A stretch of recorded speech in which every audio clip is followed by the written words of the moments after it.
Bonjour, nous allons commencer la première table ronde. Je vous remercie de bien vouloir regagner vos places. Et je vais préciser que ces tables rondes ont été conçues, rédigées par Raphaël Besson et Julia Tourner.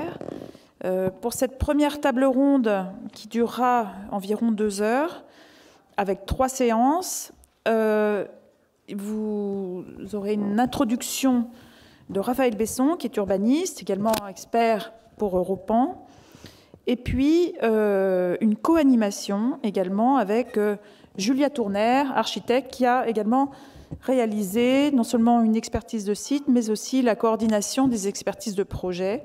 Tous les deux connaissent évidemment très bien les projets et ont pu extraire les principales idées qui ont fait le sujet des débats de ces tables rondes. Alors c'est un format un peu spécial car nous avons proposé une représentation des sites, des équipes et puis des membres du jury. Évidemment, nous avons voulu un temps de parole à chaque équipe. Alors c'est assez rythmé, hein, vous allez vous en rendre compte.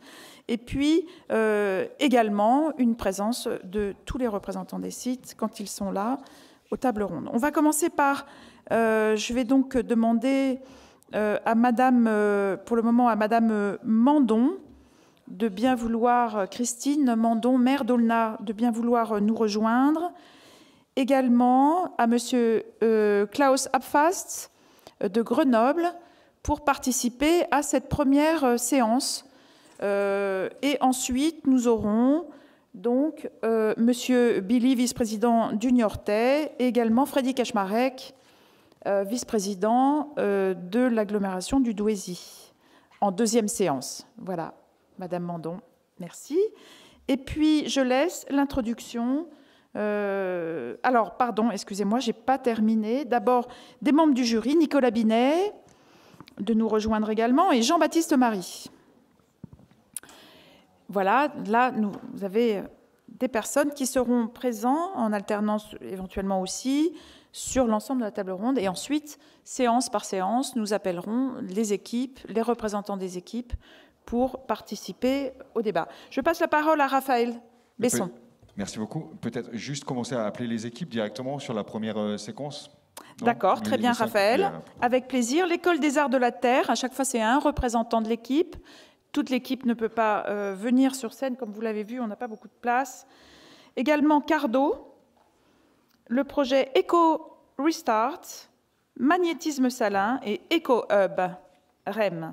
Voilà, 5 projets pour commencer, 5 équipes qui vont être interrogées, questionnées plutôt qu'interrogées, questionnées sur ces thématiques des nouvelles utopies. Merci. Merci Isabelle, donc bonjour à tous. Donc on a décidé de consacrer cette première table ronde à la question des utopies, parce qu'en fait on s'est rendu compte que la thématique des villes vivantes avait vraiment inspiré les participants à Europan à essayer de construire de nouveaux récits, d'ouvrir de nouveaux imaginaires, et même à tenter de formaliser quelques utopies.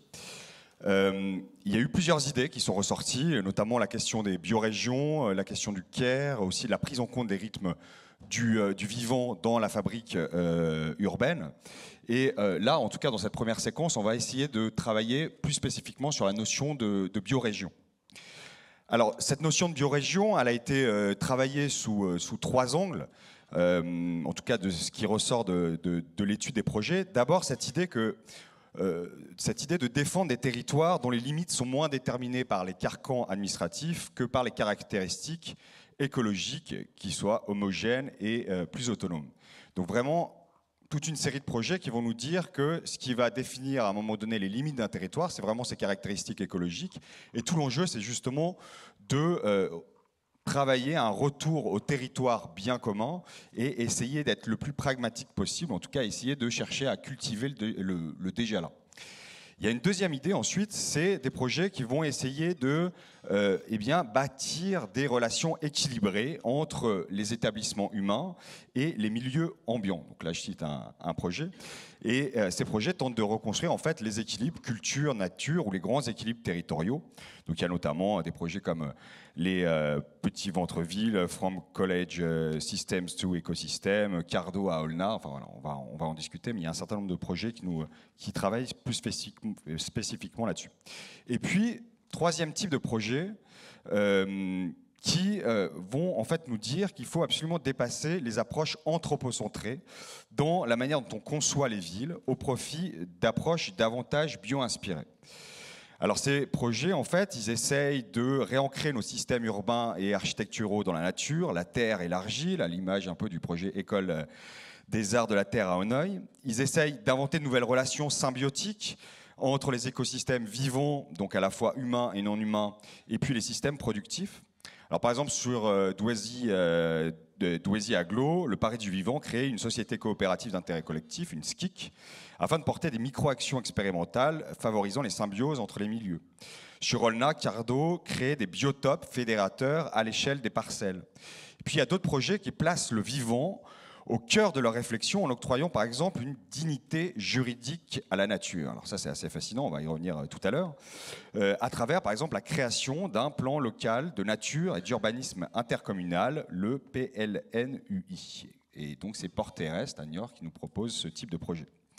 Donc la bonne nouvelle, c'est que au fond ces projets nous disent que les villes ne sont pas condamnées à exploiter le vivant et à détruire les écosystèmes. Les villes, en fait, peuvent aussi, ou les territoires peuvent aussi s'ériger comme des infrastructures propices à la régénération du vivant et des écosystèmes naturels. Et c'est notamment le projet Eco-Restart qui défend cette idée-là, qui transforme le centre éducatif et culturel d'Istres en un espace de production donc, de la zoster marine, qui est une algue capable d'améliorer la qualité de l'eau et de l'air. Donc voilà pour, en tout cas, la diversité des propositions qui sont développées autour de cette philosophie des biorégions. Mais il y a pas mal de questions, évidemment, qui se posent une fois qu'on a dit ça, sur notamment, eh bien, jusqu'où est-ce que les biorégions peuvent-elles envisager l'extension des frontières à des échelles? Comment est-ce qu'on peut garantir, en tout cas sur le long terme, la continuité des équilibres entre les écosystèmes sociaux, naturels et territoriaux? Quelle gouvernance? Quel modèle économique? En tout cas, on a beaucoup de questions aussi davantage opérationnel sur la faisabilité à moyen long terme de cette perspective des biorégions. Alors, pour commencer en tout cas sur ces biorégions, peut-être Julia, si tu veux commencer. Oui, merci Raphaël. Ouais. Donc nous allons commencer par parler de 3 projets, 3 équipes qui ont largement dépassé les limites administratives, donc pour penser des projets à l'échelle du vivant. Donc je parle de Eco-Hub REM à la Porte du Hainaut, Cardo à Olna et Eco-Restart à Istres. Est-ce que vous pouvez un peu chacun à votre tour nous raconter comment vous avez traduit cette notion de biorégion dans vos projets, c'est-à-dire comment vous avez envisagé de nouvelles limites qui ne seraient pas administratives mais basées sur un écosystème, et comment vous envisagez aussi que ces limites administratives et naturelles peut-être se superposent à l'intérieur de vos propositions. Alors, si vous voulez parler, du coup, vous avez la possibilité de changer la diapo derrière vous pour arriver à votre projet. Alors, je vous laisse, c'est le petit bouton vert là. Il y a une seule diapo, pardon. Il y a une seule diapo pour le projet. Ok, donc je peux passer. Ouais. Ok, donc ça c'est notre projet, l'Eco-Hub REMS. Je pense pour nous, ce qui était important, aujourd'hui il y a des chercheurs qui disent si on veut sauvegarder la nature sur la planète, il faut qu'on réserve 30% de la planète juste pour la nature, quoi. Donc pour les non-humains, disons, en priorité dans cette zone. Et nous avons fait la recherche en Europe avec toutes les réserves naturelles qui existent là. Et on n'a pas 30%, hein, on a 10% ou même moins. Et ce sont même des zones qui sont habitées, il y a de l'agriculture. Donc ça ne veut pas dire que même dans les zones naturelles, on va vraiment donner la priorité aux non-humains. Et on s'est dit, si on ne veut pas qu'on perd 50% des espèces en voie de disparition aujourd'hui, Je pense, si tu regardes les chiffres, c'est vraiment étonnant, hein. On a perdu 80% d'abondance, de population de toutes les espèces depuis les années 70. Donc c'est vraiment étonnant, et c'est nous qui nous sommes vraiment la première ligne pour voir ce qu'il est en train de se développer. Et on s'est dit, il faut qu'on arrête avec mettre des zones clôturées. On dit, ok, on met la nature là, mais il faut qu'on réinvente des concepts pour laisser intégrer la nature d'une façon plus importante dans les régions, les régions aussi habitées ou urbanisées, peut-être pas en ville, mais il y a quand même du boulot à faire. Donc on s'est dit, la Portuano, c'est près de la frontière belge, nous, on voit beaucoup des opportunités là, parce qu'il y a déjà des réserves naturelles à Hainaut, côté belge. Côté France, il y a la région naturelle d'Escarpe, Escaut. Donc c'est déjà toute une richesse de nature qui est là. Et si on regarde tous les documents, on parle que des enjeux socio-économiques. Il y a beaucoup de choses à faire, comment redynamiser cet endroit. Mais c'est vraiment avec des lunettes ou une perspective humaine qu'on regarde ce type de site. Et peut-être il faut qu'on regarde avec un égard qui peut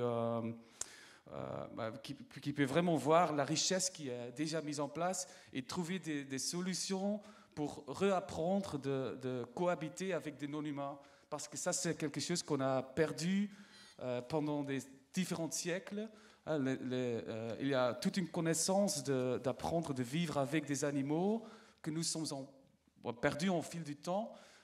Et ça fait quelques millions d'années que tous les ancêtres ont justement appris beaucoup de choses, et c'est perdu en 200 dans 2 siècles.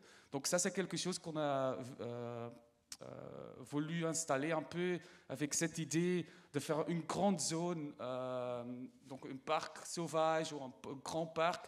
J'aime pas vraiment le mot parc, mais c'est plutôt une région où on peut expérimenter avec des nouveaux concepts pour vraiment essayer de donner de donner en priorité aux non-humains, donc peut-être de repenser un peu les concepts et de faire un grand laboratoire pour la cohabitation avec un monde naturel qui est plus sensible, et comme ce site est proche d'une zone très habitée, donc c'est on a en Flandre, chez nous, il y a beaucoup de monde dans la région bruxelloise, région lilloise, parisienne. Donc il y a beaucoup de monde qui peut profiter d'une grande, vaste zone naturelle pour justement avoir cette expérience d'une vraie nature et d'essayer d'installer une sorte de tourisme ou récréation qui est complètement différent qu'on connaît aujourd'hui. Donc ça, c'était un peu l'approche qu'on a essayer de mettre en place. Si je comprends bien, il y a à peu près 2 choses, enfin, même si votre projet est extrêmement riche, cette idée déjà de travailler à la grande échelle, cette problématique-là, et de créer une espèce de laboratoire pour réapprendre à cohabiter avec justement le non-humain, enfin en tout cas le vivant dans toutes ses dimensions. Est-ce que, par rapport aux autres projets, du coup, est-ce que vous vous retrouvez dans cette manière d'avoir travaillé sur la biorégion, et notamment le projet Cardo à Olna ou EcoRestart à Istres? Est-ce que c'est les approches que vous avez aussi développées, ou il y a des angles un peu différents?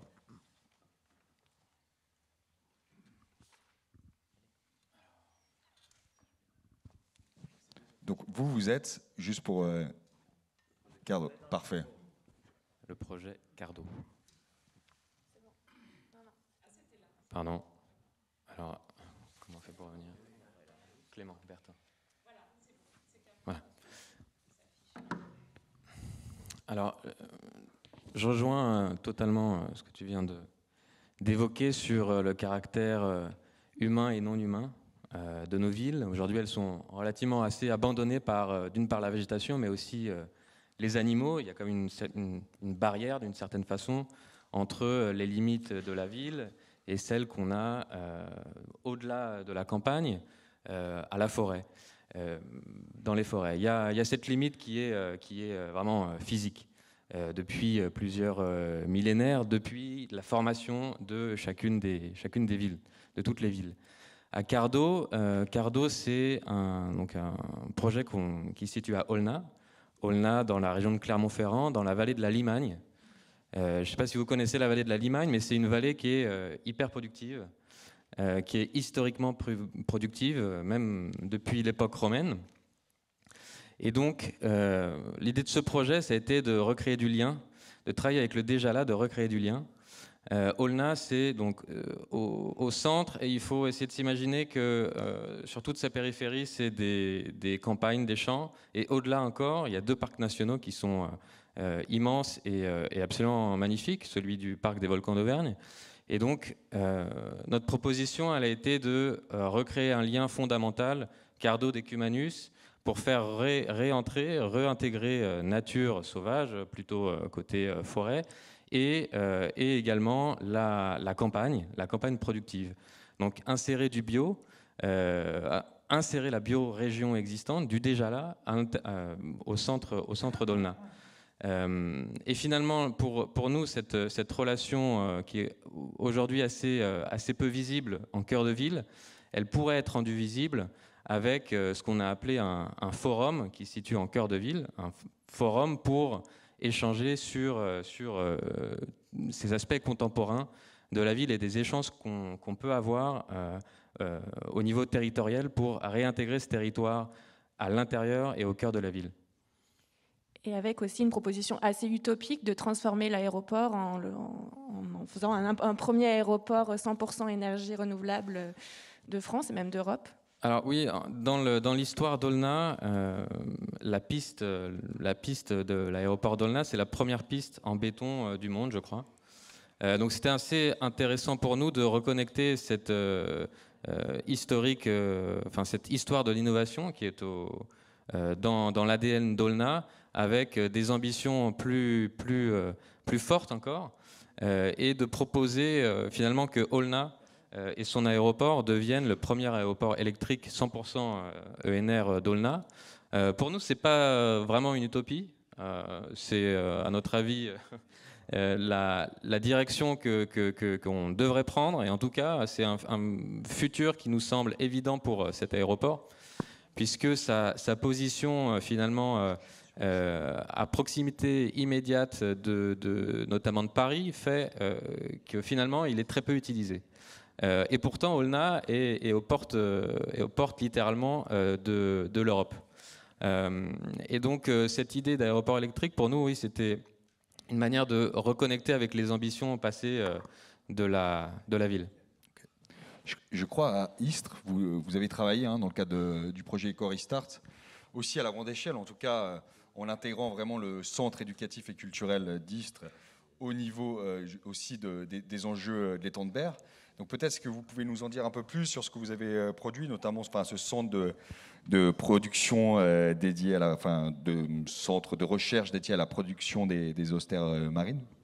En fait, on a commencé à réfléchir à comment on pourrait aider dans une échelle plus grande à partir de notre site qui est relativement beaucoup plus petite. Et du coup, on a commencé à réfléchir comment on peut produire et aussi d'aider de nettoyer les dents pour aider le biosystème et aussi la biodiversité. Après la recherche, on a choisi justement de transformer notre collège qui va bientôt déménager en laboratoire de plantes de cultiver les austères, qui peut aider justement d'absorber énormément de charbon et de produire l'oxygène en créant de la biodiversité. Et aussi qu'on voudrait travailler dans une échelle du site. On essaie comment on réfléchit aussi de comment travailler sur les bâtiments existants qui sont relativement avoir une isolation assez faible. C'est pour ça qu'on a essayé aussi de proposer de retravailler un peu les toitures et aussi de relier les espaces verts Et finalement, notre objectif, c'est aussi dans une échelle de la ville qui pourrait relier les habitants de la ville dans une échelle spirituelle, en créant un phare à long terme pour dire que les gens, dans une nouvelle époque digitale, les gens peuvent par exemple même télécharger juste l'application en regardant le phare qui est au loin, qui affiche le procès comment on peut, le pourcentage par exemple de nettoyage ou de l'étang.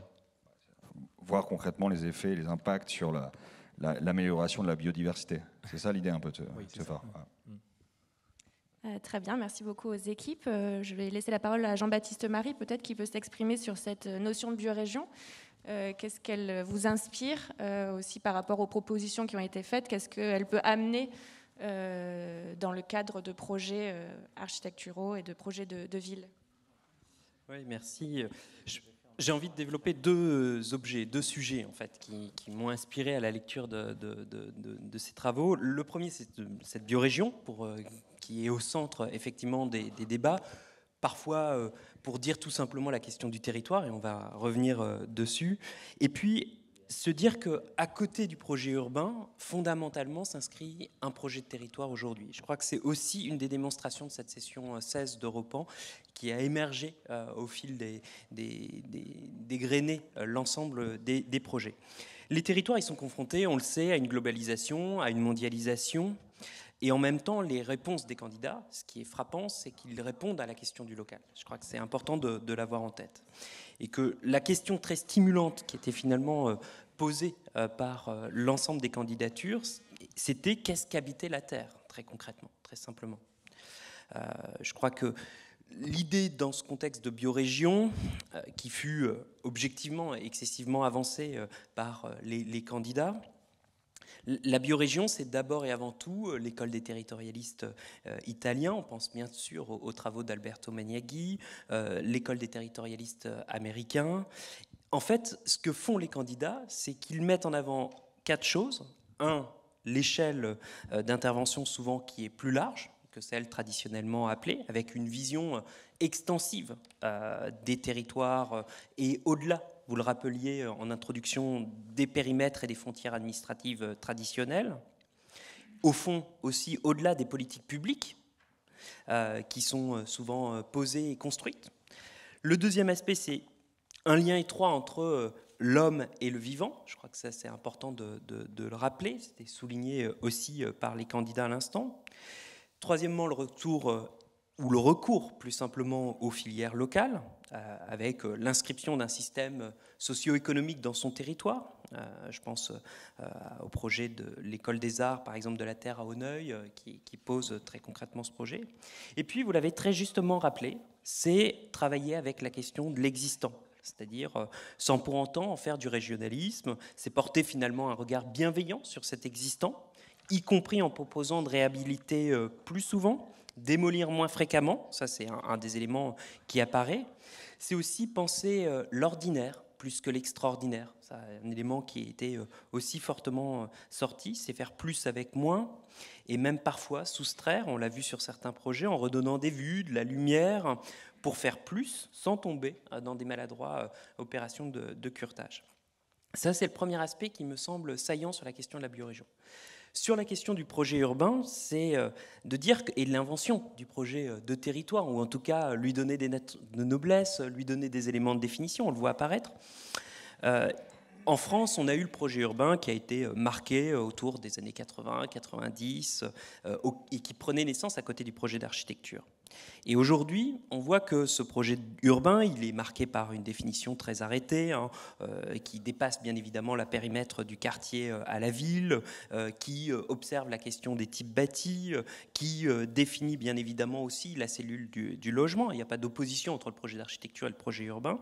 Il dispose d'outils, on le sait, le schéma directeur, le plan guide au 1/5 millième. Je fais bien sûr clin d'œil à Alexandre Chemetov sur ce sujet. Et à travers la session d'Europan, qu'est-ce qu'on observe et qu'est-ce que nous a montré cette nouvelle session? C'est une vision plus large, des échelles plus larges. Et donc, l'architecture comme démonstrateur du projet de territoire. Et ça, je crois que c'est extrêmement intéressant, marquant aussi dans ce qui est produit. Autrement dit, depuis la création finalement d'Europan, 1988-89, c'est un déplacement de l'architecture vers l'urbain et désormais vers le territoire. Et ça, je crois que c'est un des éléments, c'était rappelé par le président Mogard tout à l'heure, comme un des éléments saillants de transformation aujourd'hui. Et loin d'être un périmètre administratif totalement arrêté, on va s'intéresser au bien commun. Et le commun étant un engagement vis-à-vis des uns, vis-à-vis des autres, c'est-à-dire une traduction finalement des solidarités territoriales. Et c'est ce que pose finalement très précisément l'ensemble des projets. Voilà. Et pour ne pas être trop long, c'est des nouveaux outils qui apparaissent très concrètement de la part des candidats avec de nouvelles formes de représentation qui prennent en compte une géographie beaucoup plus importante que celle qui était précédemment définie, avec une géographie qui s'incarne par ses habitants, par des cultures, par des porteurs aussi de projets qu'on voit naître fortement et qui demain permettront aussi de poser la question des suites dans le cadre d'Europan. Ce sont aussi des structures et des entités paysagères qui sont prises en compte, une chevelure hydrographique qui constitue la nouvelle donne avec ses bassins versants pour examiner le territoire. Je terminerai par là, c'est finalement plus globalement la question du métabolisme qui est désormais pris en compte pour calculer quels sont les entrants, les sortants associés à ce territoire, un métabolisme qui constitue finalement un nouvel outil méthodologique désormais incontournable. Merci beaucoup Jean-Baptiste Marie, pour cette présentation, en tout cas cette analyse. Peut-être pour essayer d'atterrir aussi un petit peu par rapport à tout ce qui a été raconté, en tout cas comme idée, puis ensuite comme analyse un peu théorique de cette notion de biorégion.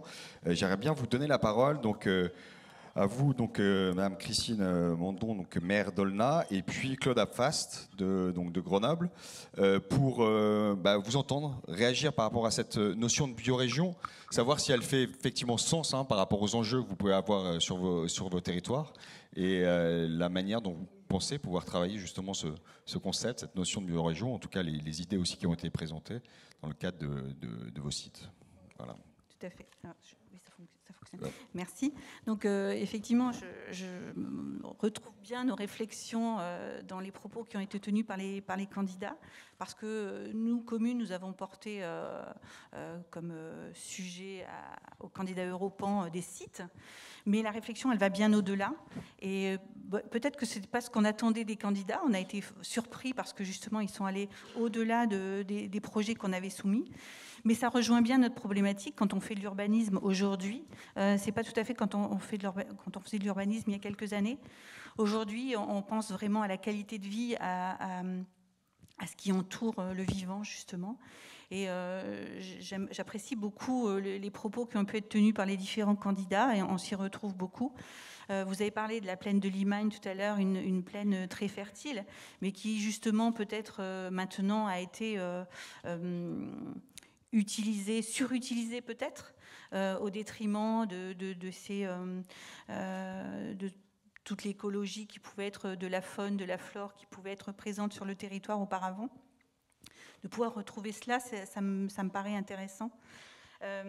Vous avez parlé, alors un petit clin d'œil sur l'aéroport aussi, alors qui pourrait être une prairie fleurie, donc ça nous paraît aussi, on en rêve quand on atterrit de voir les... Et plus sérieusement, vous avez parlé des avions électriques. Alors, vous n'êtes pas si éloigné de ça, de la vérité, parce que actuellement il y a une société qui assure les liaisons aériennes entre Clermont et Paris, qui réfléchit justement à reverdir sa flotte. Et nous avons eu une première présentation il y a une quinzaine de jours dans cette direction. Donc effectivement, on parle d'utopie, mais l'utopie, finalement, peut s'acheminer tout doucement vers la réalité. Donc c'est bien d'être utopiste, d'y croire, et de pousser justement dans cette direction pour que le rêve devienne réalité, en fait.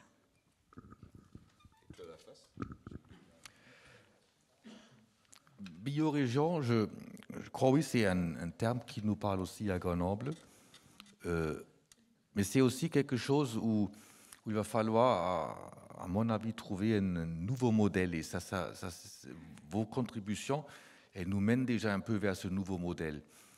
Parce que dans l'urbanisme, en classe, le principal outil, c'est les PLU.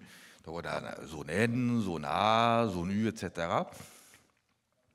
Et dans l'urbanisme, donc, on classe la nature d'une manière très grossière et on ne prend pas en compte qu'il y a parfois des propriétaires fonciers privés, notamment dans les forêts. Chez nous, on a des propriétaires publics.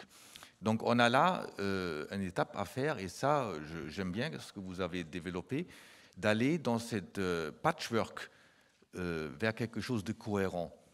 C'est-à-dire, ce n'est plus un patchwork de plantes, de champs, d'agriculture, de forêts, avec ici et là quelques bâtiments. Mais quand c'est une biorégion, ça devient de quelque chose qui a une cohérence d'ensemble. Mais c'est un chemin, c'est-à-dire, c'est joli de le dire, mais il faut y arriver. Et donc, ce n'est pas seulement les projets qui ont été présentés, aussi d'autres. À mon avis, ils nous montrent des beaux chemins vers là-bas. Après, en tant qu'élu, en tant que ville, c'est, pour revenir sur le territoire, il faut quand même traduire ça en projet. C'est-à-dire, on a là une vision, on a une descriptif de comment est-ce qu'on pourrait les faire. Mais le grand challenge pour nous, ça sera de le découper en projet et le découper aussi dans un plan, pas un PLU, un autre plan, mais qui n'est pas figé. Et l'administration, les citoyens, ils ont beaucoup de mal avec des plans qui ne sont pas figés. Ils vous disent, bah, c'est flou, vous ne savez pas ce que vous voulez faire. Mais dans beaucoup des projets que vous avez présentés et qui nous donnent une vision, beaucoup de chemin reste à faire, faisant chemin. C'est-à-dire, comment est-ce qu'on peut, cette vision globale, traduire en quelque chose qui est concret, mais qui en même temps n'est pas aussi figé pour qu'elle ne laisse pas du chemin ou de l'espace pour pouvoir l'adapter selon la vision qu'on a formulée. Donc, ça m'a beaucoup inspiré. Et en même temps, en tant qu'élu, aujourd'hui, je vois devant moi, pour réussir la transition écologique, aussi des murs s'élever. Aïe, aïe, aïe, ça va être compliqué. Merci. Justement, on va passer à deux projets peut-être qui ont aussi eu cette vision à grande échelle, mais qui ont également proposé des projets d'architecture, ou en tout cas un peu plus restreints, qui mêlent tous ces écosystèmes, qui font cohérence, la cohérence dont vous parliez. Donc, je parle de l'École des Arts de la Terre à Auneuil et Magnétisme Salin à Pont-Aven, qui sont également partis de grandes échelles, mais peut-être vous pouvez parler un peu plus comment vous avez fait atterrir dans des projets et comment vous pensez pouvoir garantir sur le long terme cette cohérence des écosystèmes, à la fois sociaux, naturels et territoriaux.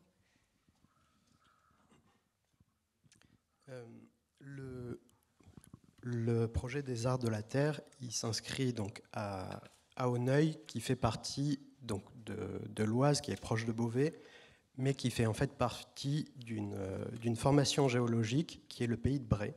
Le pays de Bray, c'est une formation d'argile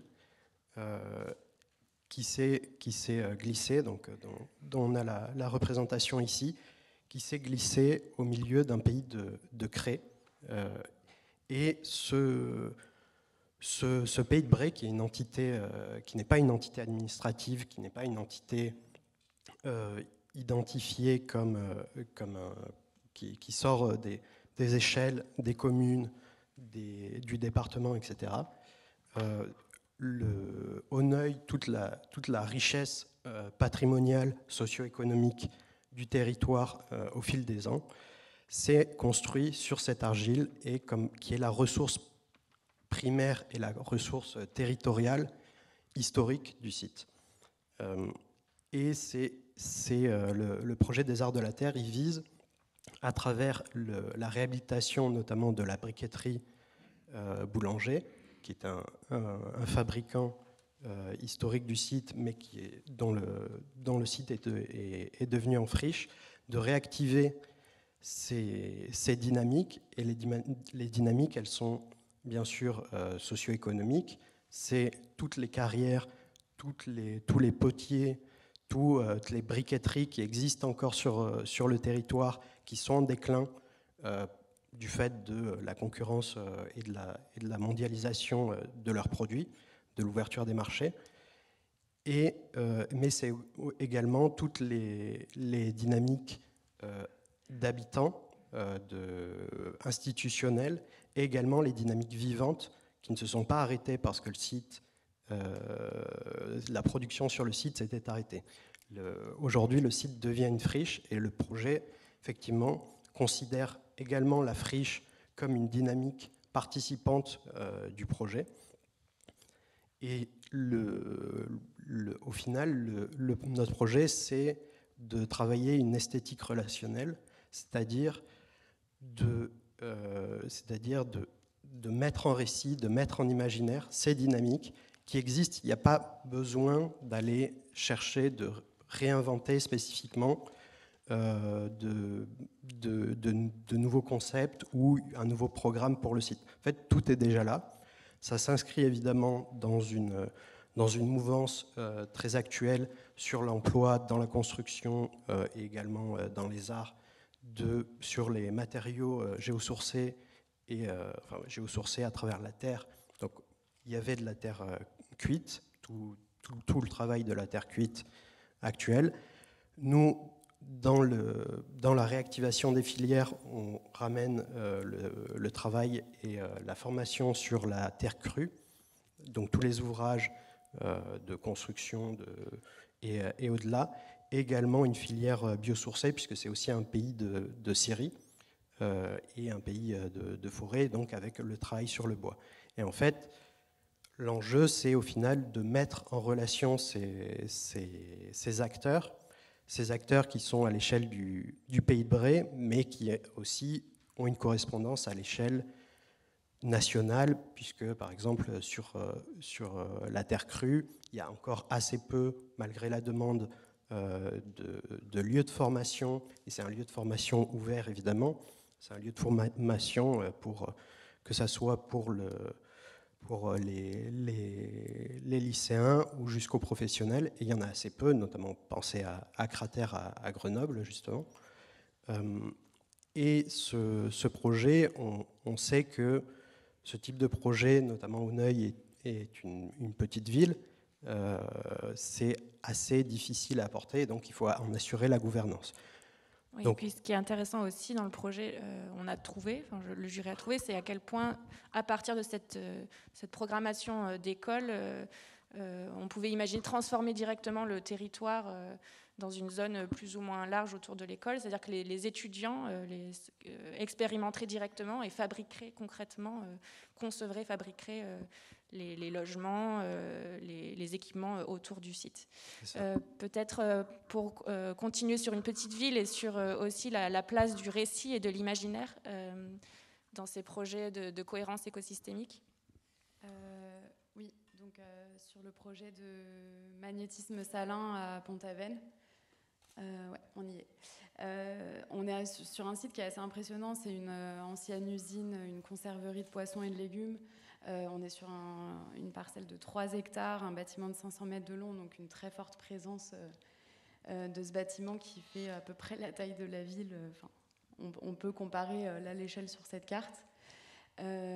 Donc on a ce bâtiment qui est très imposant, mais on est aussi dans un cadre assez idyllique, la Veine, la rivière, le bois d'amour, la colline Sainte-Marguerite, et c'est un décor qui a beaucoup inspiré les peintres comme Gauguin. On a vraiment cette histoire picturale qui est très présente, et finalement on est entre ce lieu de production qui a été déserté et une ville qui est devenue assez touristique plutôt pour ce décor, mais sans cet aspect productif. Donc on s'est demandé un peu comment en fait réveiller ce décor endormi, ces moulins endormis, enfin tout ce qui compose le paysage de la Veine.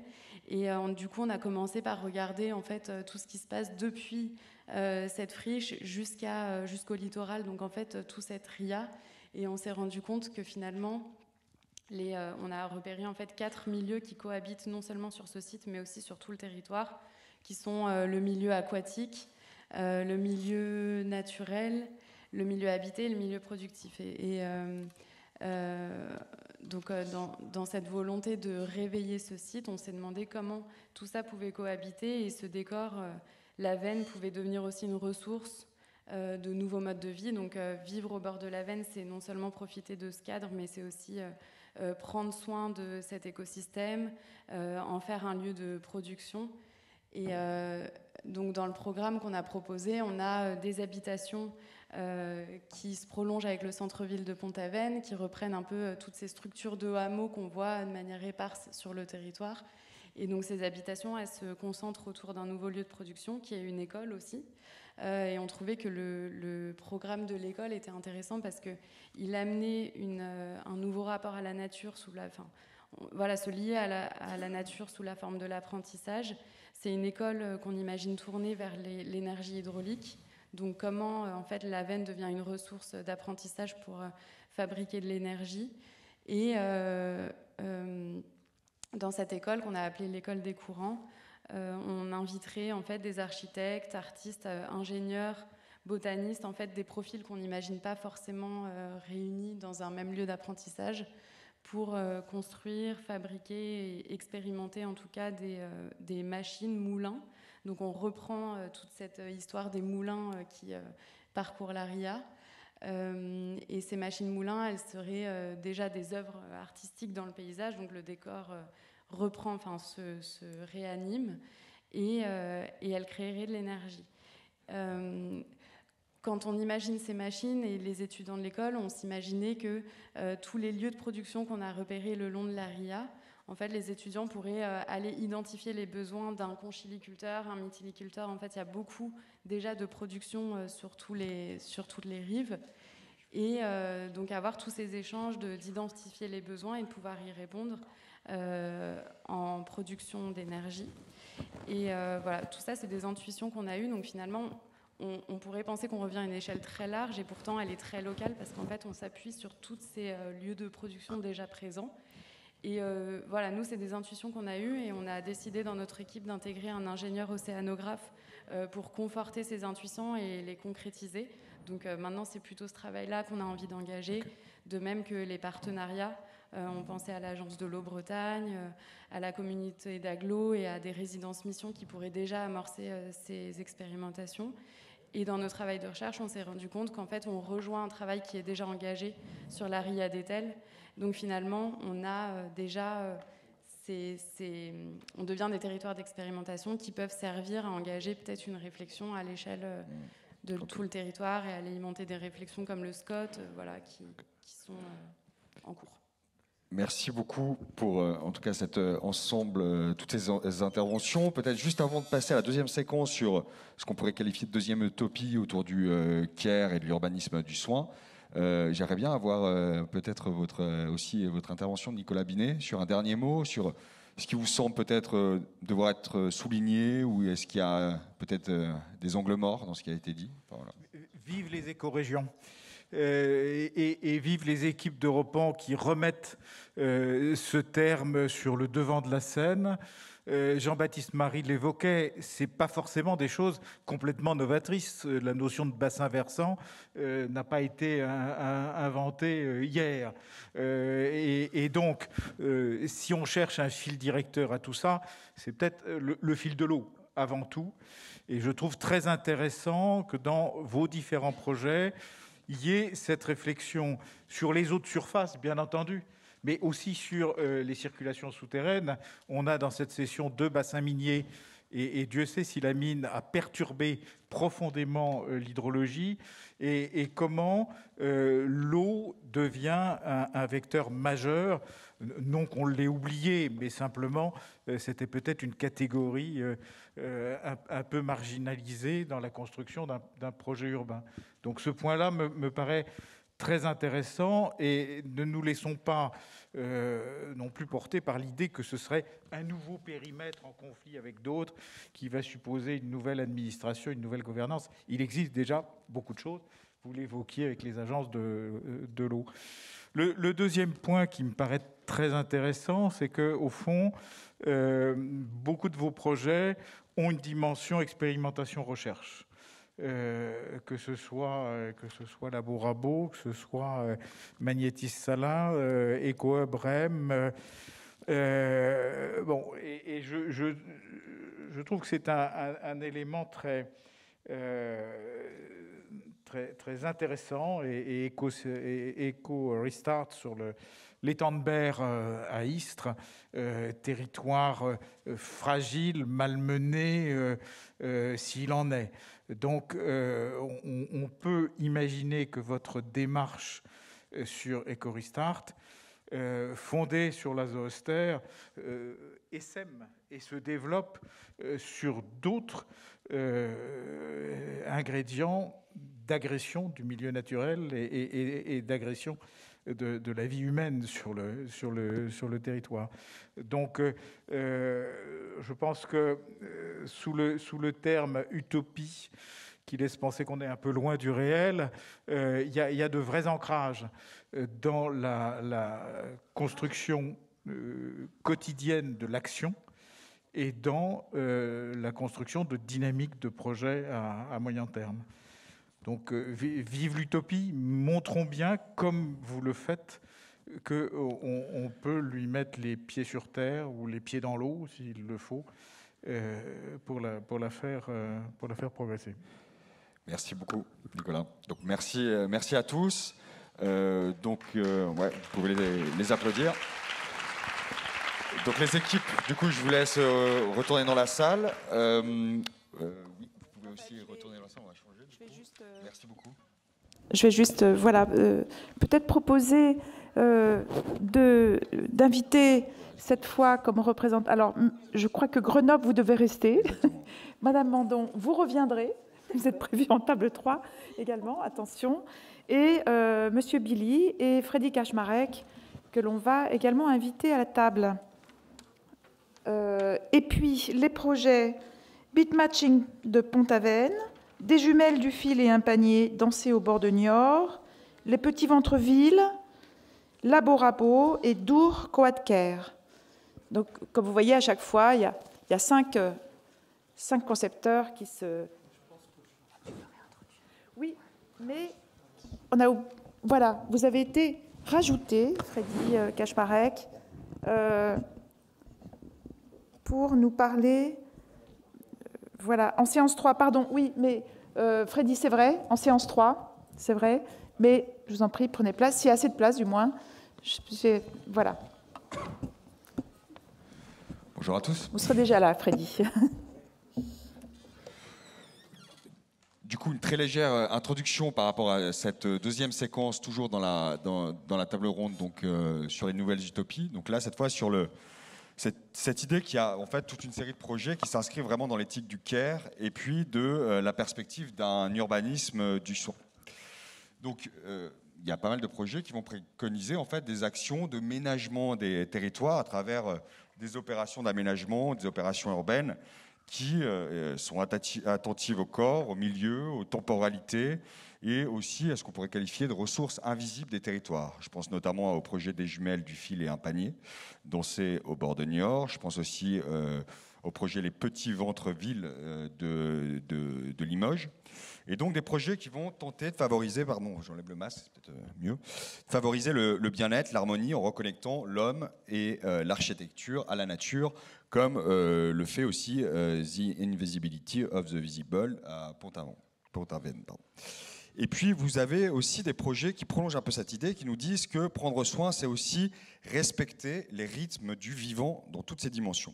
Donc, en fait, ces projets ils vont vraiment souligner la déconnexion entre finalement ces rythmes et l'accélération de nos vies quotidiennes dans un monde urbain et hyper connecté. Donc, il y a pas mal d'analyses de ce point de vue-là. Et ces projets, en fait, ils vont s'intéresser à la diversité des rythmes du vivant, dans la mesure où le temps, les rythmes, les cycles sont une manière fertile pour penser l'urbanisme. Et là, je cite donc le projet Bitmatching de Pont-Aven. Je suis désolé, je ne sais pas qui est-ce qui représente. C'est vous. OK.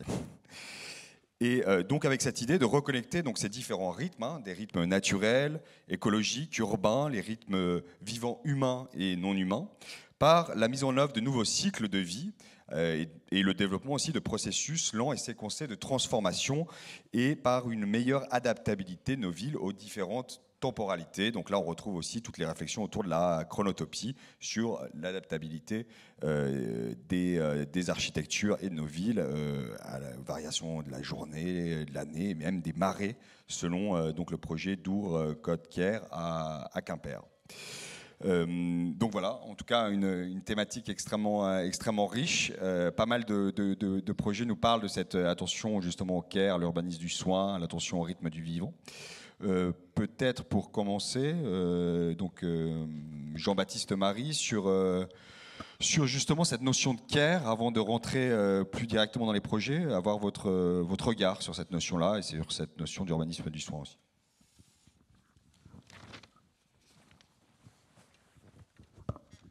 Je pense que la question du care ne peut pas se comprendre dans le contexte sans comprendre le contexte dans lequel on se situe. Bien évidemment, celui de la crise sanitaire, de la Covid-19, et qui est un des éléments marquants aussi de cette session. Je crois que c'est important de l'avoir en tête. Je me risquerais en fait à une forme de parallèle avec un concept qui a émergé au cours de ces réflexions et au cours du jury. C'est celui du One Health, c'est-à-dire vraiment d'être dans une démarche d'une seule santé, c'est-à-dire une alliance entre la santé publique, la santé environnementale et la santé animale. Et je crois que l'idée du One Health invite vraiment à penser les mondes humains et non humains comme finalement un tout qui serait lié, c'est-à-dire que ce qui affecte le vivant nous affecte tout autant. Et je crois que c'est ça la leçon que nous tire et qui sort des projets d'Europan. Et l'ensemble des candidats ici l'ont extrêmement bien compris. Et tout au long de cette session, on observe une alliance forte qui peut s'établir entre le monde humain et non humain pour réinventer finalement de nouvelles manières de produire l'architecture, de nouvelles manières d'habiter demain. C'est un changement radical, je l'ai dit, c'est penser cette relation entre l'homme et la nature et l'environnement, c'est penser un urbanisme par les vides, qui sont en même temps ces fameux pleins biologiques. Je rappelle cette très belle formule et heureuse formule de Gilles Clément. C'est aussi bifurquer pour faire dialoguer plus étroitement, à mon sens, la question de l'écologie avec la question de l'urbanisme. Et croiser vivant et urbanisme et aménagement du territoire appelle, à mon sens, deux grandes résultantes qui émergent. C'est on le voit penser par le paysage comme mode de révélateur de nouvelles écologies urbaines. C'est faire un changement de regard pour considérer le vivant finalement comme un nouveau modus operandi dans la production de la ville, pour penser la fabrique urbaine, pour penser la fabrique des territoires. Et puis c'est finalement un second pan qui est d'inventer des approches visant à la régulation, à la gestion de ces ressources à l'échelle du territoire. C'est penser bien sûr à la place de l'eau, l'alimentation, l'énergie. Cette question du vivant dans la ville et du care, ce n'est pas une question nouvelle. On pense bien sûr au mouvement de l'hygiénisme. On pense bien sûr aux cités-jardins et Ebenezer Ward. Plus récemment, au travail par exemple de Paola Vigano, reprenant l'idée d'ailleurs de John Friedman sur l'analyse des territoires agropolitains, c'est-à-dire une inscription territoriale des besoins fondamentaux. Ça, je crois que c'est une des leçons fortes aussi qui ressort fondamentalement de ces projets. C'est ce qu'on voit dans le projet du Cardo à Aulnat qu'on a pu évoquer, dans Eco-Restart à Istres, dans Magnétisme Salin de Pont-Aven. La terre, dans ce cas-là, n'est plus considérée uniquement comme une production, un territoire foncier, d'un foncier constructible, mais convoquée fondamentalement pour sa valeur nourricière, son intérêt écologique. Bref, un écosystème extrêmement complexe. Et en conclusion, je voudrais dire que prendre d'une certaine manière, et c'est ce que l'on voit à travers Europan, le parti du One Health, c'est aussi et sûrement signer d'une certaine manière une mise à l'écart peut-être du grand geste architectural pour être sur une réparation par la nature et une réparation par l'environnement. Un nouveau modus operandi, une nouvelle manière de produire et de faire l'architecture. Merci. Et effectivement, ça me rappelle un point sur lequel Chris Younes avait insisté au forum Intercession, un forum à Saint-Sébastien, qui disait que prendre soin n'était pas soigner, c'est-à-dire que prendre soin, c'était aussi se mettre en recul quand il le fallait. Et elle avait rappelé cette citation de Joan Tranto qui dit que le care, c'est l'activité caractéristique de l'espèce humaine, incluant tout ce que nous faisons en vue de maintenir, continuer et réparer notre monde pour pouvoir tous vivre sur cette planète aussi bien que possible. Et ce qui me fait ma transition vers le projet des jumelles, du fil et un panier, danser au bord de Niort. Ce qui avait beaucoup plu au jury, c'était cette note justement optimiste aussi de ce 4e verbe qui était de danser. Est-ce que vous pouvez nous en dire plus sur cette, un peu ce bien vivre que vous avez interprété dans la notion de care? Déjà, pour le projet, on s'est inspiré d'un corpus littéraire issu d'une recherche de Lali Paliero, ma partenaire sur le projet, qui n'est pas là aujourd'hui, qu'elle avait menée à l'école du paysage de Versailles, sur l'écoféminisme. Et en fait, c'est un courant philosophique qui a beaucoup développé et porté ce concept du care par la philosophie, les arts et aussi les sciences du vivant. C'est un mouvement qui vise à produire des gestes et des postures plus soucieuses des corps, des milieux, des temporalités de vie dont on a parlé et des ressources. Donc nous, en tant que concepteurs, cette notion du soin, elle nous invite à rendre spatialisable à la fois ce bien-être psychique, physique, social et environnemental. Et on aime bien la phrase de la philosophe Cynthia Fleury qui dit que dans ce contexte trouble, le soin semblerait la seule manière d'habiter le monde. Donc pour revenir à l'interprétation du care dans notre projet, elle nous a permis de développer des outils pour accompagner les transformations du projet. Et l'outil principal, c'est un lexique d'urbanisme du soin qu'on a composé de 4 verbes, donc pister, tisser, cueillir et danser, auquel donc le titre du projet fait référence avec des jumelles, du fil et un panier. Et donc ce lexique du soin, il développe des processus de transformation à la fois lents et séquencés, donc 4 verbes, 4 temps, qui permettent de respecter les rythmes des cycles du vivant, des milieux et de tous les êtres. Donc on pense que ce lexique il peut être aussi enrichi et nourri à chaque étape du projet, servir d'appui pendant la concertation avec les habitants, avec les élus, avec les aménageurs du territoire. Et il est là pour vraiment essayer de développer un récit commun des transformations du territoire en développant un imaginaire poétique qui peut aussi nourrir la conception des espaces, de l'esquisse au terrain jusqu'aux aménagements. Voilà. Merci. Et peut-être à Grenoble maintenant de nous expliquer cette notion de laboratoire, donc de laborabo ou de raboratoire, j'ai cru lire, donc ce lieu idéal pour expérimenter de nouvelles manières de façonner la ville à la faveur du changement climatique.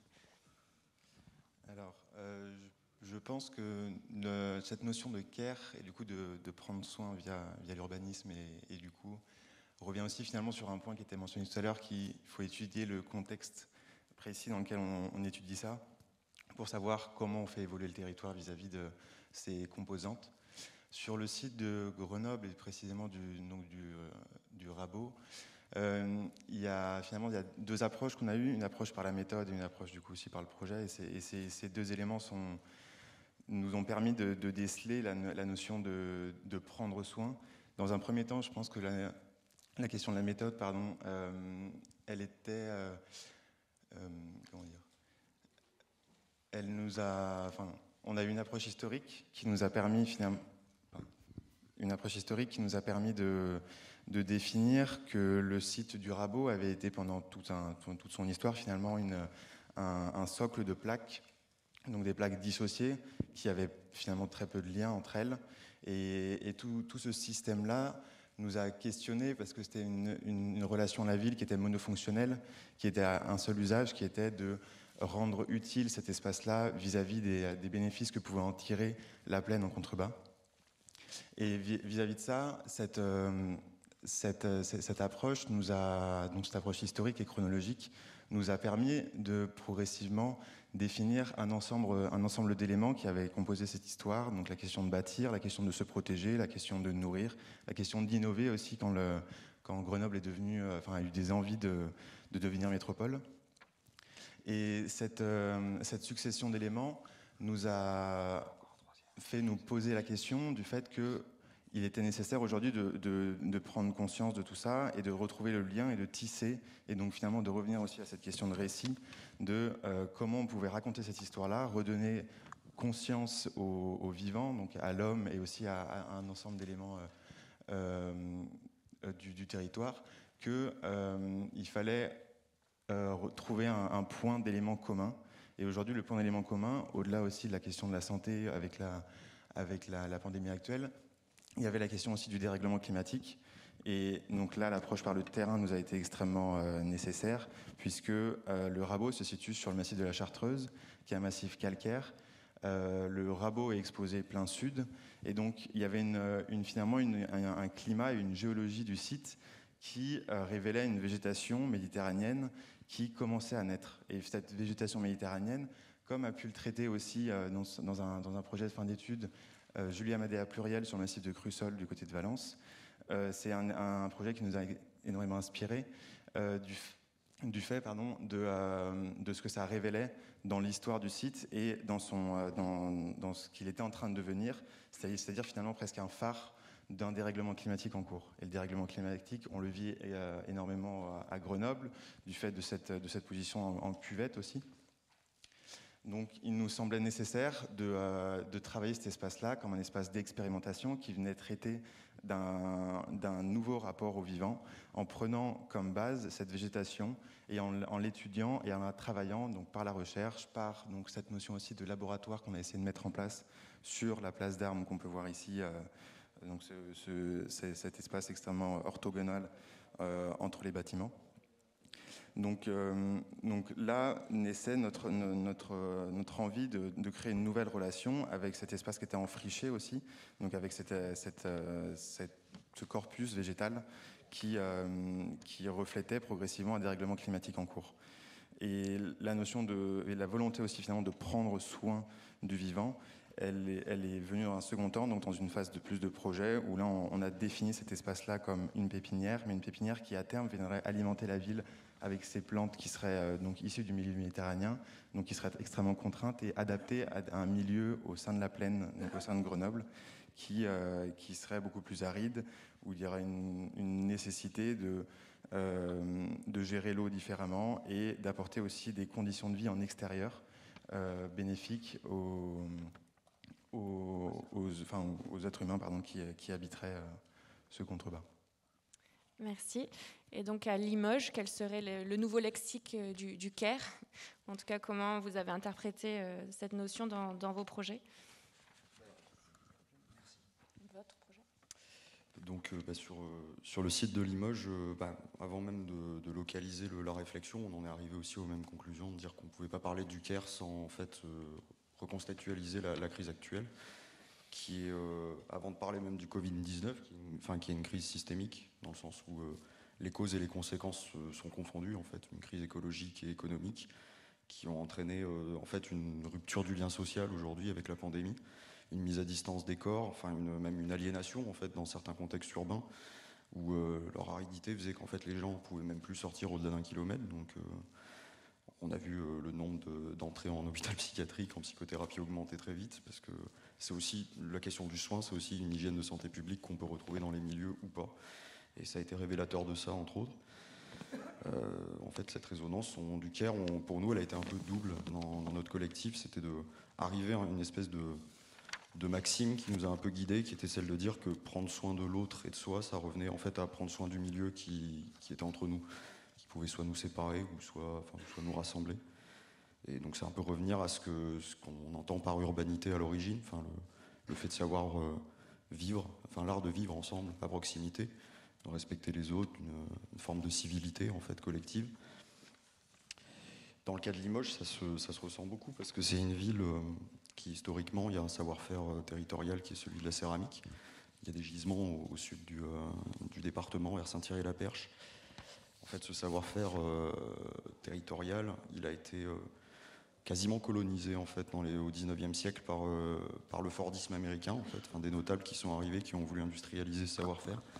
Donc il y a eu une réaction populaire en fait, d'opposition à ces méthodes qui n'étaient pas connues chez nous. En fait. C'est aussi de là où est née la CGT finalement. Donc aussi un besoin de prendre soin des acquis sociaux, prendre soin des travailleurs, prendre soin d'un savoir-faire qui est sur place et pas le dénaturer avec des méthodes qui nous ont d'une manière ou d'une autre amené là où on en est aujourd'hui dans notre crise.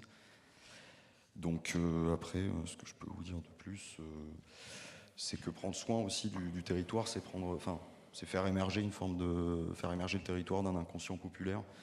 Donc c'est recréer une forme de lien de conscience collective en fait entre le lieu et ses habitants. Et c'est typiquement ce qui manquait sur le site donc de Limoges, qu'on voit ici entre la vallée des Bords de Vienne et le cœur de ville qui est un peu hors cadrage sur cette image. Les grands ensembles bâtis qu'on voit en haut, c'est donc en haut à gauche de l'image, c'est donc la mairie, l'ancien hôpital central, et tout ce quartier en contrebas, un peu en interstice entre le cœur de ville et la ville-vallée. Pour habiter cette ville au quotidien, la plupart des gens à qui j'en ai parlé ne le connaissent pas du tout. Il est complètement sorti des pratiques urbaines et de la conscience des gens. Donc prendre soin en fait aussi, c'est, je pense, recréer en fait ce lien et cette connaissance, en fait, cette production de connaissance du lieu. Et ce qui est aussi en fait le propre du vivant, ce qui permet en général au vivant de résister à l'entropie et à la flèche du temps. Donc on a essayé de partir de l'idée que la résilience d'un organisme et donc potentiellement d'un site bâti, c'était par définition revenir à son état initial suite à une perturbation. Et donc en fait ça demande aussi une forme d'autonomie, de capacité à faire avec ce qui est présent. Et c'était un peu la logique de dire que si on déplaçait des usages sur le site pour par exemple recréer un cloître historique qui avait été bouché par une manufacture militaire, il fallait déplacer ces usages-là à même le site, donc d'une pierre deux coups, en fait on venait combler, donc par exemple la parcelle qu'on voit en bas à gauche qui était un ancien site logistique Enedis, et sur lequel il y avait des ateliers en fait logistiques vers lesquels on a déplacé les ateliers municipaux qui s'étaient installés suite à la manufacture d'armes dans un cloître historique, donc dehors. En fait, réparer deux zones du site pour remettre les usages à leur place de manière un peu logique. Merci beaucoup. Peut-être pour continuer, vous voulez réagir, oui. Nicolas, ouais. Réagir ou interroger. Je crois comprendre que votre projet sur Limoges, c'est aussi de construire. Oui. Et que la notion de biorégion, la notion de care, c'est bien de trouver dans des zones déjà urbanisées des emplacements dans lesquels on peut donner envie d'habiter, on peut donner envie de vivre et de vivre ensemble, et de freiner par là même l'éparpillement et l'étalement urbain. Donc je trouve ce projet extrêmement intéressant en termes de politique urbaine, et que en maniant les concepts qui tournent autour de ces séances, on n'est pas dans un coup de frein général où on va faire uniquement des parcelles maraîchères en centre-ville. Tout à fait. Enfin, il y a une question de densifier, d'intensifier, mais en même temps, c'est ça va faire plusieurs fois que je le dis, finalement on a plusieurs fils directeurs, mais le fil directeur un peu initial, c'était une espèce de prise de conscience habitante du cœur de ville Limougeot, qui était celle de dire que c'est un système de places, d'espaces publics qui se commandent les unes aux autres, qui induit en fait une espèce de fluidité du parcours piéton, tout en préservant à chaque fois des ambiances, des fonctions spécifiques à chacune de ces places-là. Et ce lien en fait des vides, donc en fait une structure de vide un peu génératrice, s'est perdu en fait entre la ville, entre le cœur de ville et le bord de Vienne. C'est un peu ce qu'on a constaté à partir de l'hôtel de ville. La dernière place et la première du site et la dernière, c'est la place des Jacobins, qui est un espace public plutôt qualitatif, et historiquement il y avait un cloître à côté. C'est une place en triangle avec des platanes qui a même une ambiance quasiment du sud dans une ville qui emporte assez peu de caractéristiques, et les gens ne connaissent pas cet endroit là en fait. Il y en a tout simplement plus d'ailleurs ensuite, donc l'espace est laissé à la voiture, et c'est en venant en fait ménager ces vides là, les préserver, qu'on vient mieux définir les pleins en fait d'une certaine manière, que la densité elle est quand même relative, elle existe, elle est supportable à partir du moment où on pense ce qui sépare les gens, mais qui leur permet aussi de se retrouver sans créer une promiscuité. Ou... Peut-être, avant de aussi laisser la parole aux villes pour recueillir vos réactions, peut-être continuer sur la présentation des projets, notamment les projets qui font l'hypothèse que aussi l'urbanisme du soin, c'est une attention à la question des rythmes du vivant, une attention aux différents cycles du vivant. Donc je pense à Bitmatching de Pont-Aven et puis Dour Code Care à Quimper. Peut-être vous entendre aussi sur vos sites, ce que vous avez voulu développer.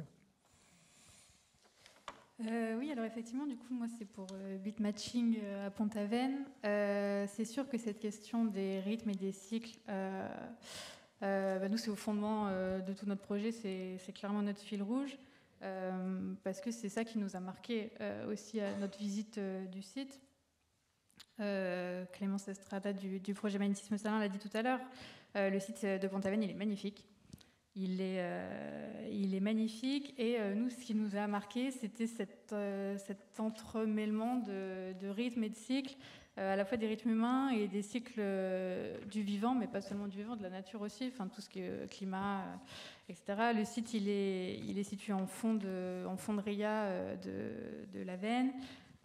Donc il y a ce mélange entre les eaux douces et les eaux salées, il y a l'influence des marées, il y a des migrations des saumons, des truites en fonction des saisons. Il est aussi très encastré entre une grande colline et un coteau assez abrupt, donc il y a aussi les questions d'orientation, de changement de la luminosité, des couleurs, de course du soleil. Il y a aussi cette position d'entrée de ville, il est de part et d'autre d'une route départementale, donc c'est l'entrée de la ville de Pont-Aven. Donc il y a le sujet des migrations pendulaires, des travailleurs qui travaillent à Pont-Aven et ailleurs. Il y a la question aussi de la saisonnalité de l'activité touristique. Donc on l'a vu, c'est une ville très touristique. Je crois que la population est multipliée par 3, il me semble, voire plus, voire beaucoup plus même, en été. Et donc ce site, il est à l'articulation de tout ça. Et il y avait aussi... ce site, il est aussi inscrit dans toute une histoire, puisque c'est une friche industrielle qui a une histoire artistique, culturelle forte, avec l'école de Pont-Aven, Gauguin, etc. Aussi une histoire ouvrière, c'est d'une ancienne conserverie. Et une histoire assez récente, un peu la micro-histoire de la friche, avec la nature qui reprend un peu progressivement ses droits par endroits.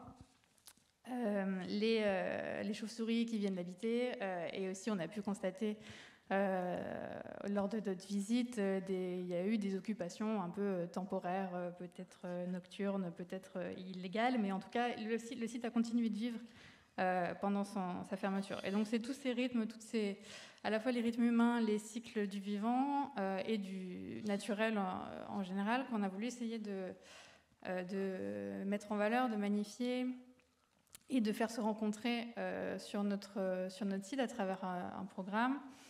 Et donc on a plusieurs concepts, je peux juste vous en citer 3. Il y a la question de l'enfrichement. On a voulu accepter le temps de l'enfrichement, profiter de ce processus qui était déjà en place, qui était déjà en train de se mettre en œuvre, valoriser ces endroits où la nature avait avancé sur l'artificialisation du site, l'aider un peu par endroits en cassant le macadam, mais sans être dans une posture trop interventionniste, et toujours en respectant les cycles de développement de la végétation. Et aussi l'enfrichement, pour nous, alors certes c'est le développement de la végétation, mais c'est aussi un espèce de temps d'entre-deux, un peu un interstice du temps dans lequel on peut se réunir pour imaginer le devenir du site, et aussi à imaginer des alternatives, que ce soit économiques, juridiques, etc., qui permettront de le mettre en œuvre. Le deuxième point, c'est la mutualisation. On a imaginé sur le site des programmes assez classiques. On a du logement, on a de la production, on a de l'hébergement touristique, mais on a essayé de les penser évidemment pour répondre aux enjeux propres à Pont-Aven, et d'essayer de trouver sur ce site des manières de les mettre tous en relation, de partager à la fois des programmes, des aménités, des services entre ces différents programmes. Par exemple, il y a la question d'un parking unique à l'échelle du site qui s'occupe en fonction du temps. des jours de la semaine, une grande salle de l'auberge de jeunesse qui peut servir de salle des fêtes au village, des laveries et garages partagés dans les bâtiments de logement. Enfin, voilà, ça peut prendre plusieurs formes. Et la troisième chose, c'est l'évolutivité. Et ça, on l'a fait à partir de deux choses. Il y a l'idée d'un plan en lanière qui permet de ménager des réserves foncières et qui permet du coup d'imaginer le projet sur un temps long et son évolution, donc à la fois horizontale, on va dire, et verticale en imaginant des modes constructifs qui permettent des surélévations. Et tout ça, ça se fait aussi en utilisant des matériaux durables, qui est de prendre soin aussi du bâti tout au long de sa construction jusqu'à sa réhabilitation. Merci. Peut-être à Quimper maintenant, s'il vous plaît. Si vous pouvez juste essayer d'être assez synthétique, je suis désolé, là, le temps tourne fatalement. Oui, bien sûr. De toute façon, on a une situation assez similaire à Quimper par rapport à Pont-Aven. Je vais essayer de ne pas être redondant. Donc, pourquoi finalement parler de la notion de temps? C'est pour aller encore plus loin que le biorégion, où déjà on étendait un peu les frontières physiques. Et là, en fait, on souhaite aller encore au-delà en parlant d'espace vécu. Et donc, on n'a plus vraiment de frontières spatiales. On introduit une dimension subjective et sensible, auquel finalement on a été confronté pendant le confinement, où vu qu'on n'avait plus ce rythme quotidien de sortir de chez nous, on avait une notion de temps qui était diluée, qui était transformée, qui était un peu distordue. Donc comment est-ce que à Quimper, on a ces rythmes qui animent la ville? Donc quels sont les différents rythmes? Donc c'est assez similaire à Pont-Aven. On est à l'entrée de la ville de Quimper, donc avec une route départementale et un flux de voitures pendulaires assez rapide. On a également un mont boisé qu'on a identifié comme étant le rythme des saisons et des années, et que l'on croise avec le rythme des constructions humaines. Donc comment est-ce que au fil des années on peut identifier donc des bâtiments qui vont être effectivement donc réversibles, qu'on imagine donc soit des bâtiments qui sont déjà là, parce qu'on a des bâtiments qui sont existants sur notre site, comment est-ce qu'on peut les transformer, soit imaginer des nouveaux bâtiments qui vont s'adapter au rythme, aux différents usages qui se succèdent dans les différentes sociétés. Et puis la troisième temporalité, c'est l'Audet, donc, qui est marquée par la dernière onde de marée. Et donc comment introduire la notion aussi de paysage réversible, qui serait donc un paysage résilient au changement climatique et aussi support d'usage aux humains. Et finalement, penser la temporalité avec l'espace, c'est aussi remettre un peu les choses à plat, de ne plus forcément avoir la sacralisation de la trame verte et bleue en opposition avec une matrice humaine, mais de se dire que la trame anthropique est une des trames, qu'elle soit sur un terrain d'égalité, et comment elles peuvent être pensées ensemble, entrelacées avec des usages dans le temps et dans l'espace, voilà, pour une ville plus vivante potentiellement. Merci beaucoup. Peut-être pour faire réagir les villes, du coup, Monsieur Jacques Billy, donc vice-président de l'agglomération du Niortais, sur cette idée, encore une fois, d'intégrer la question du soin, des rythmes du vivant, des différents cycles du vivant dans le projet urbain. Donc, à la pause au café avec le président d'Europan, qui a visité Niort récemment, a été très surpris de la qualité du territoire de Niort, qui est un territoire vivant et bienveillant. Bien évidemment, prendre soin de l'autre est important. J'entendais tout à l'heure l'urbanisme du soin. Je serais plus prenant de l'urbanisme de la prévention, parce que quand on parle de soin, parfois il est déjà trop tard. Voilà, ceci dit, il y a bien évidemment bien des choses à faire. Pour reprendre l'expression des jumelles, pourquoi pas y danser, car comme de nombreux territoires, les fonctions urbaines, infrastructures routières ou zones économiques et habitats inhérentes à la dynamique territoriale ont colonisé les espaces de transition entre centralité et espaces ruraux, ainsi qu'en centralité au sein du cœur d'agglo. Donc on a développé, cette urbanisation s'est développée sans fil conducteur, sans véritable plan guide, et à banaliser, voire disqualifier ces liaisons sans prendre en considération les enjeux de biodiversité et de qualité de cadre de vie. Donc la question centrale est bien évidemment d'explorer un projet de grand paysage organisant la transition entre l'urbain et le rural, entre la ville dense et les espaces ouverts, et croisant des enjeux bien évidemment d'écologie, de paysage, de mobilité et d'accès aux services et d'habitabilité. Merci. Et Monsieur Claude Apfast, donc on voit que prendre soin, c'est prendre le temps finalement, le temps du vivant, mais aussi aller très très vite. Ce qui nous a marqué dans cette session, c'est qu'à la fois il y avait le temps très très long. Certaines équipes ont imaginé des projets sur 100 ans, 150 ans, et en même temps imaginer aussi le temps zéro, avec beaucoup de projets qui mettent en place de l'urbanisme transitoire ou une manière d'agir très très vite. Comment voilà, la ville peut recueillir ces différents temps et les aménager. Bon, j'ai un peu du mal avec ce prendre soin et encore plus avec care, le mot anglais.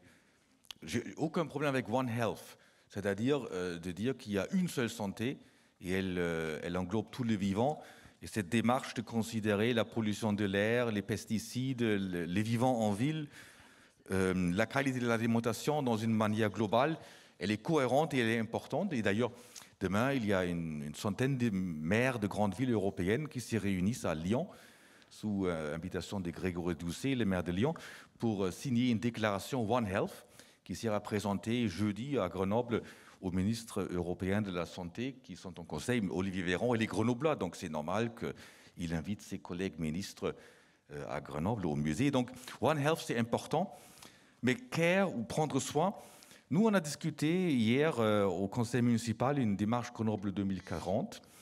Et deux mots me semblent mieux adaptés pour décrire la démarche. Le premier, c'est bien vivre, c'est-à-dire de redéfinir au-delà de modèles libéral mondialistes où c'est le dollar qui définit le bien vivre. Qu'est-ce qui fait qu'on vit bien? Quels sont les critères? Qu'est-ce qui fait une belle vie?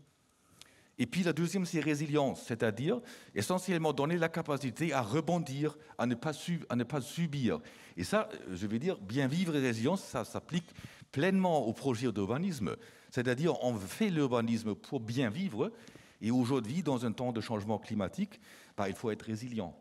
Donc moi, je suis désolé d'un peu un contrepoint. Je laisserai tomber le care et le prendre soin au profit de ces deux termes qui me paraissent mieux adaptés. Une proposition assez radicale.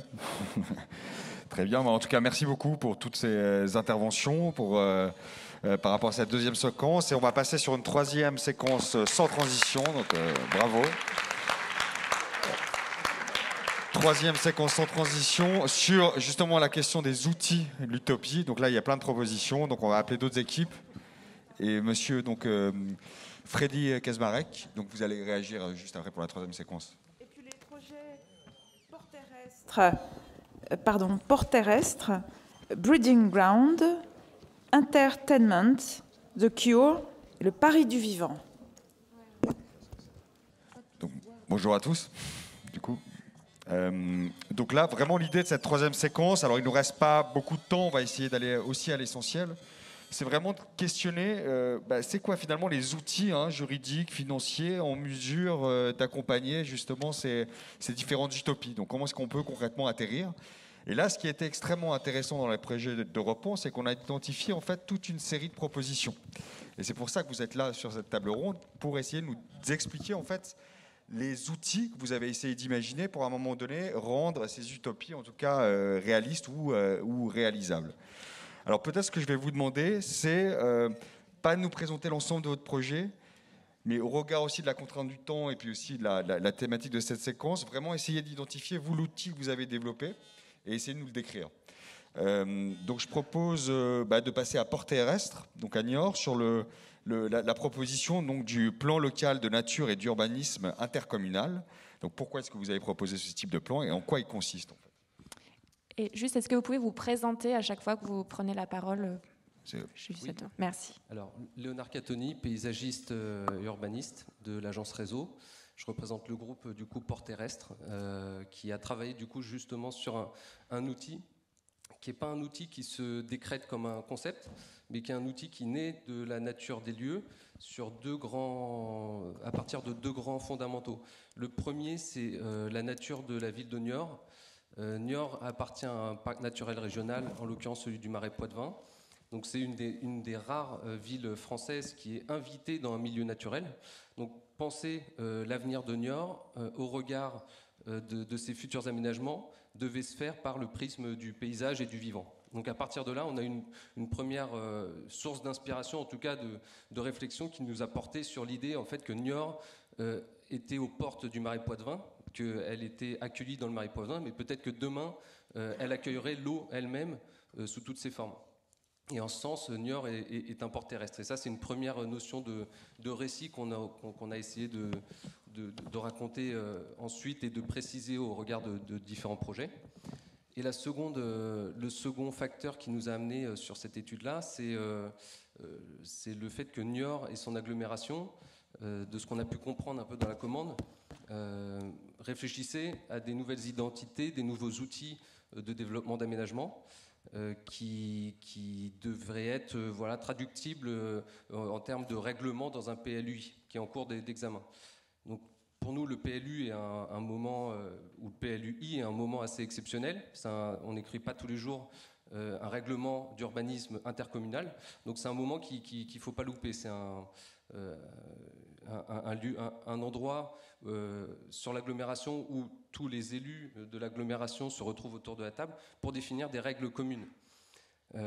Et pour nous, ces règles communes, elles se définissent par le prisme du vivant. Et donc du coup, penser la notion du vivant, c'est penser peut-être un peu différemment de la notion de zonage qu'on peut tous avoir en termes de traduction cartographique. Un PLU, c'est un lieu de zonage avec des lignes droites. Et finalement, quand on pense au vivant, on a du mal à saisir où le vivant va s'arrêter sur une zone naturelle ou une zone à urbaniser. Finalement, le vivant, il est un peu incartographiable, il est difficile à percevoir ou à représenter. Et c'est finalement ce travail-là qu'on a fait, en fait, de savoir quelles sont les superpositions entre ces différentes zones naturelles, zones à urbaniser. Voilà, quelles sont ces superpositions, quels sont ces écotones, ces lieux de vie qui se partagent sur différents secteurs et qui permettent de définir du coup une superposition de milieux.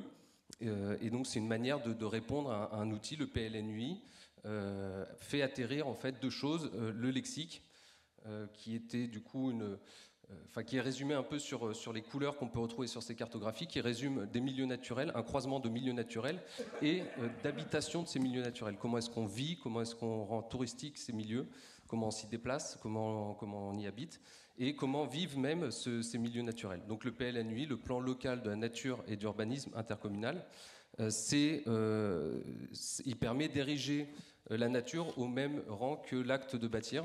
Et donc là, voilà, on s'est inséré vraiment dans une pensée qui a été développée dans les années 90 par Michel Serres, avec le contrat naturel, qui fait que l'homme n'est plus dans le monde, mais l'homme est avec le monde. Merci beaucoup. Félicitations pour ces propos. Peut-être deuxième projet, je pense là au Paris du Vivant de Douaisis Agglo, donc c'est vous. Sur cette société coopérative d'intérêt collectif, composée donc d'une foncière, d'une coopérative d'activité et d'emploi, et renforcée par un collectif d'entraide. Enfin, nous raconter aussi peut-être plus précisément cette SKIC que vous créez. Alors nous, on est... Si vous pouvez vous présenter aussi. Donc je suis Antonin Langlaine, architecte et pas que dans l'équipe. Alors nous, on est parti du constat que le territoire, il avait un métabolisme à certaines parties fragmenté, sur d'autres un peu fragilisé, sur le point de vue humain et non humain. Et on a voulu mobiliser la notion de subsistance qui était en fait pas du tout le côté péjoratif qu'on lui prête du côté survie, mais en fait de tout orienter vers la vie et le bien vivre même, tant qu'à faire. Et on s'est dit en fait comment permettre à toutes les composantes de ce métabolisme, humain et non humain, de pouvoir s'exprimer, sachant que l'histoire de ce territoire, c'est que des fois le pouvoir économique ou soutenu, ou pas toujours, par le pouvoir politique, ont tendance à plus prendre la parole que la diversité de ce qui est présent sur le territoire. Donc la société coopérative d'intérêt collectif nous paraissait pertinente parce qu'elle permet de mobiliser plein d'acteurs différents, plein de collèges, et de collèges de prise de décision avec un principe démocratique où on peut répartir les voix sans prendre en compte le capital, forcément, mais plutôt la parole de chacun et chacune, tout en mobilisant dedans les partis non humains, c'est-à-dire on voulait mettre en place aussi un parlement des choses, inspiré de Bruno Latour, qui propose de donner la parole à toutes ces personnes via des associations, via des référents, via plein de manières d'interagir, et aussi un observatoire de l'évolution du climat pour être à jour de ce qui se passe et pouvoir représenter cette parole.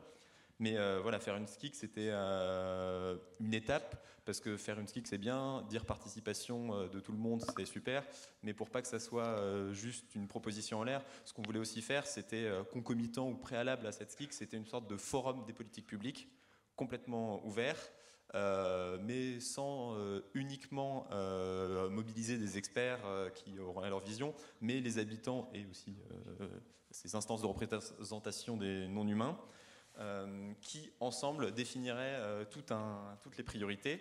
Mais pour être sûr de mobiliser les gens, on pense qu'il est nécessaire d'avoir des outils de rémunération d'une manière ou d'une autre pour pouvoir les intégrer au même titre que d'autres experts à qui on a l'habitude de payer des consultations, mais là il y a les habitants, parce que par exemple il y a le service civique, il y a les mécénats de compétences, il y a le programme Territoire Zéro Chômeur de longue durée, sachant qu'il y a des problématiques de chômage, ça peut être intéressant de finalement faire que tout le monde puisse contribuer à la matière grise du lieu et la matière verte aussi. Et donc ce grand forum des politiques publiques qui permettrait d'intégrer un peu ces visions stratégiques pour la SCIC peuvent se porter sur certains éléments, plusieurs éléments, avoir plus ou moins d'ampleur dans le temps. Et nous, c'est ce qu'on a proposé, c'est une sorte de carte d'action qui pourrait se séquencer selon l'opportunité, l'ampleur de l'adhésion au projet par les différentes instances. Et c'est vrai que la SCIC, nous, ça nous paraît pertinent parce que ça permet de préfigurer une nouvelle manière de faire de la politique publique. Et alors, soit ça peut être une expérimentation rien que pour ce qu'elle produira, qui sera fructueuse, soit même ça peut, pas renverser, mais alimenter la réflexion politique locale. Merci beaucoup sur cette description. Juste, j'aimerais bien, félicitations, donc voilà. J'aimerais bien, vu qu'on est sur Douaisis et Aglo, j'aimerais bien aussi vous entendre sur tout ce qui a été raconté, ou plus précisément peut-être sur la proposition de SCIC, voir comment est-ce que vous percevez ça. Donc Freddy Kazmarek, donc vice-président de Douaisis et Aglo, c'est ça ? C'est ça, c'est ça. Oui, il y a un deuxième projet après, Branding Round, c'est ça. Mon anglais, il n'est pas terrible. Hein. Mais je suis complètement d'accord avec mon voisin. Puis c'est bien que la jeunesse, elle parte dans ce genre de direction. En fait, nous, notre réflexion, c'est quoi ? Le quartier qui est concerné, là, c'est un quartier donc, qui est en rénovation urbaine, c'est un quartier en politique de la ville. C'est un quartier qui est marqué par une extrême pauvreté, qui a subi toutes les difficultés inimaginables, etc. Et on se rend compte de quoi aujourd'hui ? C'est que dans ces quartiers-là, où on est en politique de la ville depuis 40 ans, le taux de chômage, il n'a pas évolué, donc c'est qu'il s'est passé quelque chose qui nous échappe. Et ce quelque chose qui nous échappe, on commence à le cerner, puisqu'on se rend compte qu'en fait, les gens se sont organisés eux-mêmes, et ils ont essayé de mettre en place ce que l'on appelle une économie de subsistance. Ça commence à être théorisé, ça. Et effectivement, ça veut dire que les gens ont trouvé eux-mêmes une série de solutions propres à leur vie dans le quartier. On parle aujourd'hui de centralité populaire. On a parlé des frontières, des limites. Hein. Ici, on n'est pas dans une limite extraterritoriale, on est vraiment centré sur le quartier. Et l'idée, c'est de se dire, les solutions, elles sont là sur place, avec les gens, il faut les trouver avec eux. Le rôle de la collectivité dans cette affaire, c'est quoi ? C'est d'arriver, d'accompagner ces gens-là, de les aider à monter leurs solutions, en apportant des locaux, en apportant des solutions techniques pour avoir des formes de coopératives, d'outils qui soient à leur disposition, qui puissent s'organiser, etc. Et donc nous, on est là pour impulser cette dynamique-là, parce qu'on est dans un quartier quand même qui est aujourd'hui, on parle du vivant, où la place du vivant, elle n'est pas terrible, hein, où on a une hyper-densité, parfois il y a des blocs d'immeubles où il n'y a même pas un carré de jardin. On a des sols, quand ils sont disponibles, qui sont pollués. On a un canal qui a fait dériver une rivière, etc. Donc, on a des coupures urbaines qui sont énormes. Et donc, il faut arriver à réorganiser tout ça pour redonner de la part aux vivants en totalité, dans un contexte aussi qui est celui, on parlait de la santé tout à l'heure, mais qu'est-ce que vous voulez? Dans le bassin minier, on a une surmortalité au cancer qui est considérable. Et on doit aller voir les gens pour leur dire il faut penser à la santé de votre environnement, des végétaux, des animaux, alors que la leur, elle est catastrophique, quoi. Donc, faut arriver. Mais en même temps, je pense que j'ai beaucoup d'espoir parce que finalement, ce territoire qui est un territoire en relégation aujourd'hui, c'est un territoire, quand on l'observe bien, qui est porteur d'espoir et d'avenir parce qu'il y a des solutions extrêmement intéressantes qui sont développées sur place. Et c'est comme ça que la collectivité a l'intention de s'engager dans ce chapitre à l'issue de la réflexion qu'on a pu avoir avec Europan. On a voulu candidater à Europan parce qu'en fait, on voulait donner une autre dimension uniquement à la rénovation urbaine classique qui consiste à refaire des trottoirs, à mettre des candélabres, et faire des espaces de jeu et mettre un peu de peinture sur les façades. Non, mais je caricature évidemment. Mais voilà quoi. Et mettre de la dimension humaine, et je pense qu'Europan, il a cet apport. Merci. Et effectivement, c'est assez frappant sur Douaisis-Aglo. La majorité des réponses, pas que des 3 qui ont été sélectionnés, mais la majorité des réponses partaient vraiment des ressources humaines des habitants pour construire leur projet. Peut-être qu'on reste sur Douaisis avec Breeding Ground. Donc, ce n'est pas le SCIC cette fois, mais c'est le Community Land Trust qui a été réinterprété. Est-ce que vous pouvez nous en dire plus et vous présenter aussi, s'il vous plaît? Oui, alors... Estelle Bariol, donc je suis architecte et donc je représente notre équipe.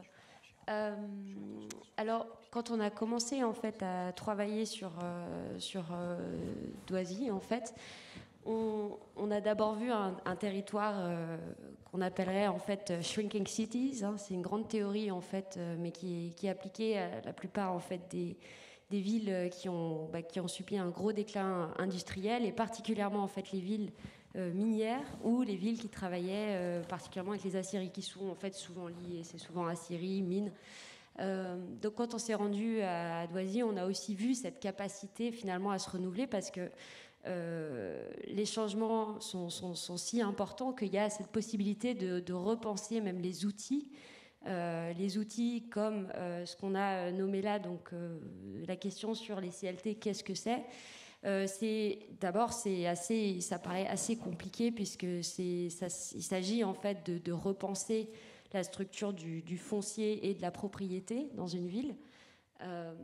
Donc, le Community Land Trust, ça part d'abord du principe que la terre, c'est pas un bien, c'est une ressource. Donc, c'est une ressource qu'on peut finalement considérer différemment qu'un lieu en fait où on générerait du capital. Et c'est ce qui se passe dans la plupart des villes, particulièrement en Europe et aussi sur les bords de métropole, puisqu'en fait on voit que la valorisation ou la survalorisation du foncier crée une incapacité pour beaucoup de personnes à accéder à la propriété. Donc en fait, dans le Community Land Trust, on va plutôt interroger la question de la propriété donc sur le bâti, donc la partie donc, qui serait de l'ordre du logement, et le reste en fait est finalement géré par un organisme, donc l'organisme du Community Land Trust, c'est finalement en fait ce dont on parlait hier sur l'OFS, en fait, Organisation Foncier Solidaire, c'est assez similaire. Donc le Community Land Trust finalement est un organisme un peu à part égale, représenté par différents acteurs qui peuvent être des acteurs municipaux, mais des habitants, des gens qui ont des compétences différentes à apporter dans le quartier ou en tout cas dans le lieu. Et on a approché cette question parce qu'on s'est dit que finalement, à Douaisis, on doit aussi proposer du logement de qualité, du logement résilient, mais du logement aussi accessible. Et ça, c'est essentiel. Donc, on trouvait intéressant l'idée de proposer d'abord aux gens de se réapproprier des lieux en devenant propriétaires de manière plus simple et en leur permettant de s'investir sur la question de l'espace public, puisqu'en fait, le CLT, ça permet aussi une gestion de l'espace public qui est très intéressante. Et je crois, dans une ville où on a besoin de recréer des liens sociaux, on a besoin de travailler ensemble, l'espace public, c'est aussi le lieu idéal pour ces échanges, pour ces rencontres et pour aussi repenser la ville ensemble. Donc on a proposé ce CLT et on a inclus aussi ces questions en fait d'énergie, puisqu'en fait l'énergie c'est aussi, ça fait partie du logement abordable en fait aujourd'hui, parce qu'avec le prix du gaz, de l'électricité, ça devient compliqué en fait d'avoir un logement qui serait finalement mal isolé, etc. Donc on a aussi décidé d'inclure ces questions en parlant d'énergie, en réfléchissant comment ce territoire, ça peut aussi, il peut aussi générer de l'énergie abordable en utilisant par exemple le gaz des mines, etc. Donc ça, c'est vrai que c'est des utopies, mais elles sont vraiment intéressantes parce que les CLT, ça existe depuis des années aux États-Unis, ça existe en Belgique, à Bruxelles, et ça montre en fait qu'on est capable de penser différemment le territoire et de le penser aussi comme un territoire abordable pour tous et pas pour une série de gens. Voilà. Merci beaucoup. Je donnerais bien la parole à Jean-Baptiste Marie, parce qu'on pressent avec tous ces outils que ça implique nécessairement une transformation de l'action publique, une transformation des modes de faire, une transformation de l'action publique, du rôle du politique, enfin voilà. Donc sur ce processus-là, qui est quand même un processus, je crois, assez lourd et important à mener, est-ce qu'on peut peut-être vous entendre là-dessus sur voilà, ces outils, mais aussi tout ce travail de transformation de l'action publique et des politiques publiques associées aussi à ces outils? Oui, je crois qu'une des démonstrations qui est faite aujourd'hui, c'est que utopie n'est pas un paradoxe par rapport à résolution concrète. Enfin, historiquement, l'utopie, c'est d'abord un exercice de pensée, c'est fait pour rêver, sortir des cadres, inventer de nouveaux modèles. Et c'est ça, concrètement, que l'on voit apparaître à travers les projets qui nous sont révélés aujourd'hui. Hein. Autrement dit, l'utopie n'a pas à être concrète, mais ça ne veut pas dire qu'elle ne peut pas s'incarner. Europan, à mon avis, fait deux innovations très fortes, fondamentalement et historiquement. La première, c'est un outil qui va renouveler profondément les manières de représenter, de donner à voir différemment aussi les territoires, mais c'est aussi, d'une certaine manière, et c'est peut-être ce que l'on est le plus marquant aujourd'hui, une capacité de la part des candidats à mettre en récit ce territoire et à renouveler un certain nombre d'histoires et à construire aussi des imaginaires possibles pour ces territoires. Et je crois que utopie imaginaire, c'est vraiment deux éléments qui sont cardinaux à pouvoir faire dialoguer et que très habilement l'ensemble des candidats ont su mener dans le cadre de cette session. Et puis, puisque vous m'interrogez sur la question de l'action publique, de sa transformation aujourd'hui, je crois qu'il est important de dire, on le rappellera peut-être que cette session aura été marquée par cette crise sociale, écologique, sanitaire, climatique. C'est aussi profondément une crise de modèles qui se pose et une nécessité de pouvoir poser des modèles différemment en matière de projets d'architecture, mais aussi, on le voit, d'actions publiques territoriales qui peuvent être induites par ces projets. Et les candidats, ce qui me frappe aujourd'hui, c'est qu'ils constituent fondamentalement un nouveau rôle qui est celui d'être des traducteurs. C'est un terme qui était utilisé par le fondateur d'Europan avec Didier Rebois, qui était bien sûr François Hacher. Et François Hacher posait cette question de nécessité de traduction et cette capacité que vous avez à éclairer l'action publique. Et très concrètement, vous le faites avec le Parlement citoyen, avec des nouveaux outils de planification, avec de nouvelles politiques publiques que vous mettez en œuvre et que vous proposez dans ce contexte-là très précisément. Et donc je terminerai par là en disant que Europan, à travers tous les projets, constitue d'une certaine manière de nouveaux modèles pour faire de l'urbanisme et de l'architecture. Et c'est bien aussi le rôle d'un concours d'architecture comme celui d'Europan. Okay. Merci Jean-Baptiste. Peut-être pour terminer, donc entendre The Cure, Limoges et puis Entertainment à Honneuil sur justement comment est-ce que vous participez à la création de ces nouveaux modèles ou de ces nouveaux outils. Est-ce que vous avez développé dans le cadre de vos projets? Alors, bonjour, donc, je suis Nathanaël Pinard, architecte du collectif Carré Noir, donc pour le projet The Cure. Alors nous, simplement, donc, sans détailler le projet, je vais parler plutôt des attentes des élus. C'est-à-dire qu'ils ont un site où ils ont déjà entamé un travail de requalification des berges des bords de la Vienne. Et ils ont un centre-ville, donc évidemment, qui doit être connecté à ces berges. Et le quartier, le site de projet, en fait, est entre les deux. Donc c'est un quartier en coteaux Et donc la problématique qui nous était posée, c'était majoritairement de comment revitaliser le quartier tout en reconnectant les berges au centre-ville. Et en fait, ce quartier, actuellement, c'est un ensemble d'hétérogénéité bâtie, c'est-à-dire qu'il y a des strates successives qui sont succédées, avec d'abord des issues de faubourg, avec des parcelles fines en lanière, ensuite des emprises universitaires qui sont venues et qui ne dialoguent pas vraiment avec. Il y a aussi un ensemble de logiques opportunistes, où on a des promoteurs qui sont venus faire des petites opérations à droite à gauche. Et en fait, cet ensemble, ça fait qu'on a un quartier qui n'a pas de cohérence, qui est vraiment totalement hétérogène. On a également des espaces viers qui sont juste destinés aux tout-voitures.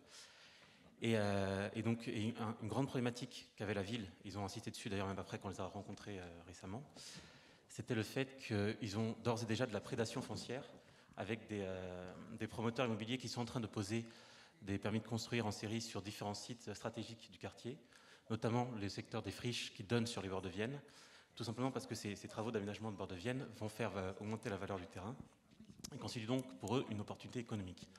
Et donc en plus des questions... Enfin, en fait, ils avaient deux besoins. Ils avaient un besoin qui était d'avoir une vision stratégique pour dire qu'est-ce qu'on veut faire, qu'est-ce qu'on veut pour ce quartier, et une autre question qui était comment on peut freiner et contrôler ces cycles en cours qui sont des cycles destructeurs.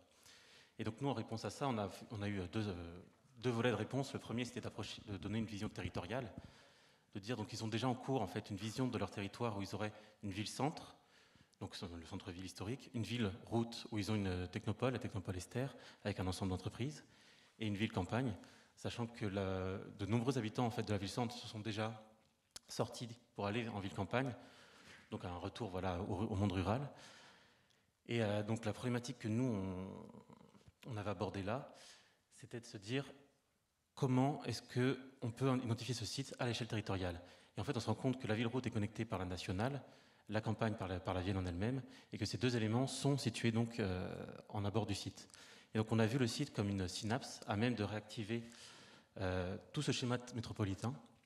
Et donc ce n'est pas uniquement une problématique centre-berge, mais une problématique de schéma territorial global. Et une fois ça identifié, on s'est donc dit que les acteurs qui devaient être mobilisés sur le site devaient également être des acteurs métropolitains. Et donc on a fait une dualité entre le cœur de quartier, où là c'est vraiment les habitants, le déjà là, et les habitants préexistants qui devaient être valorisés, et les friches en elles-mêmes, où peut-être on pouvait mobiliser plutôt les acteurs entrepreneuriaux du site et donc des alentours territoriaux. Et donc on a convoqué, Oriol Boigas et son travail sur Barcelone, donc le Modelo Barcelona, et donc pas l'intégralité de manière exhaustive du travail, mais le principe d'abord travailler sur les sols pour requalifier les masses bâties existantes. Donc ça, c'est plutôt dans le cœur de quartier. On a mis en place un paysage qui était identifié par rapport au fait que c'est un site de coteaux, et donc un paysage lié à l'eau et au ruissellement, qui allait venir caractériser et rendre une cohérence paysagère au site.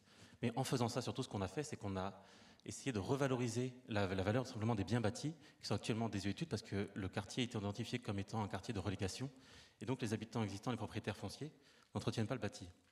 Donc nous, en revalorisant le sol, on essaie de mobiliser en fait les fonds, l'épargne des particuliers et des citoyens, pour qu'ils requalifient leur logement. Sachant que la ville, en fait, nous a prévenu dès le début que l'investissement public qui était disponible n'était pas gigantesque. Donc là, c'est optimiser cet investissement en travaillant les sols et ensuite accompagner les habitants dans la requalification de leurs biens. Donc ça peut passer par des prescriptions architecturales communes. Ils ont déjà un travail avec des sites patrimoniaux remarquables dans d'autres secteurs, donc ils pourraient être reconvoqués ici. C'est aussi peut-être un travail d'exonération fiscale pour les pousser à investir.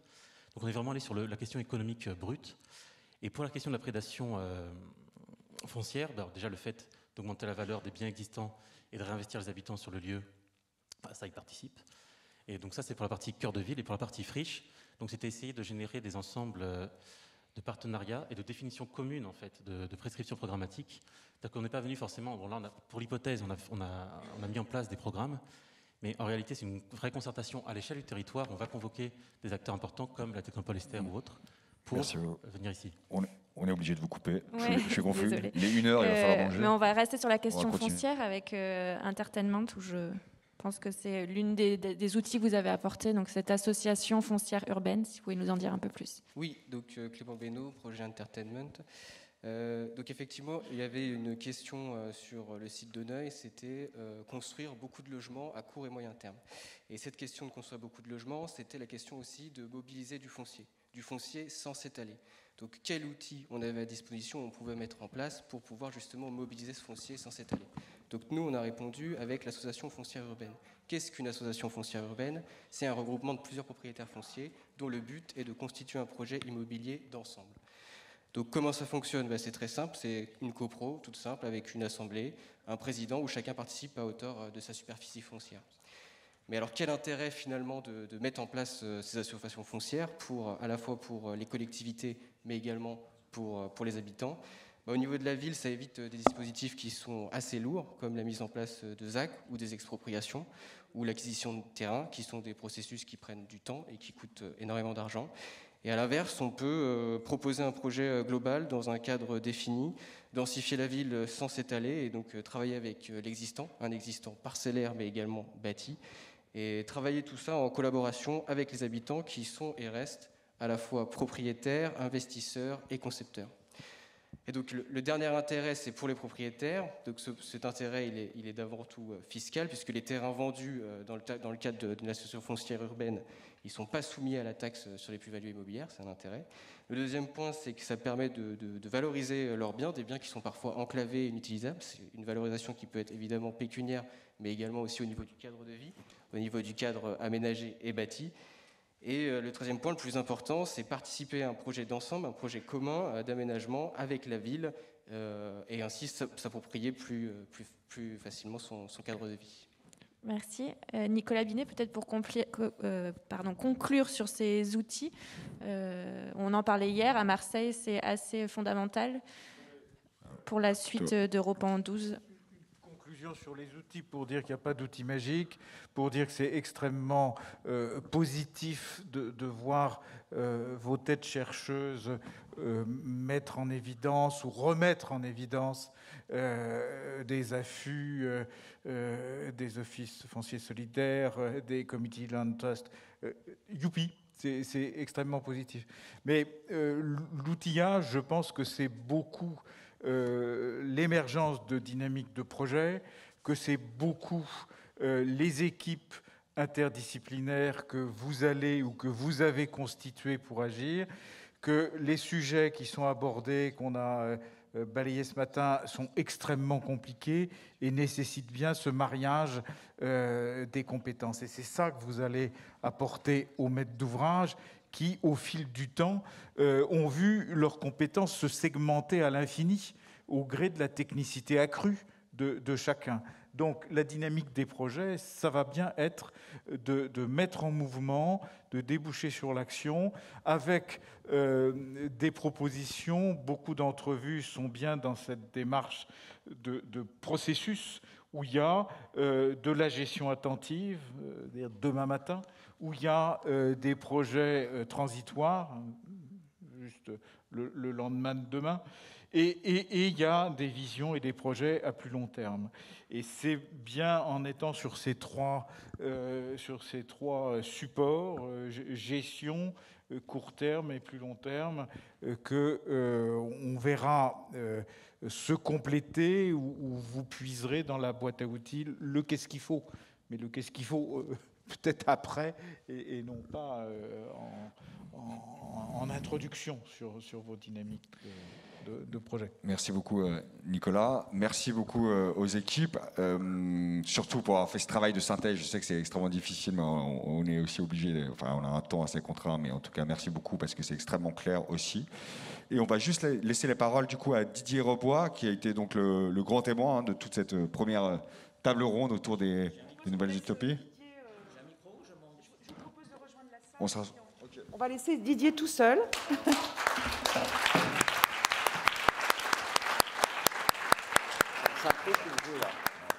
Mais non, c'est le grand témoin, il est toujours au milieu. Bon, tu t'es inspiré de... Enfin, tout seul avec Julia. Bien, oui, j'aimerais bien pas être tout seul, être entouré, parce que être assez court, parce qu'il est déjà plus d'une heure, et je pense que tout le monde a envie d'aller manger. Donc, je voudrais simplement, plutôt que d'essayer de faire un bilan, dire ce qui m'a un peu impressionné. D'abord, je voudrais féliciter les équipes. Par rapport à... Voilà, c'est ce que j'ai dit en introduction, c'est qu'on avait affaire à une nouvelle génération.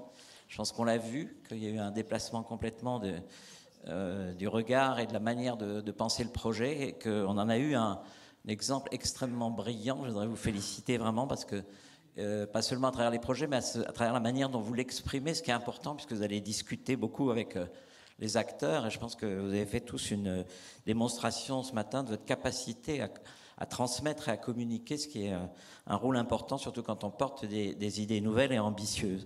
Alors je voudrais juste insister sur finalement la cohérence aussi thématique. Bravo aux experts qui ont préparé ce matin, parce que je trouve qu'on a eu une vision finalement presque d'une méthode d'approche à travers les différents débats qui ont eu lieu, et je voudrais revenir sur la notion du care. Moi je dis plutôt caring. Alors j'ai vu que les élus avaient une certaine résistance, certains élus, mais je pense que c'est plutôt une question de connotation du mot.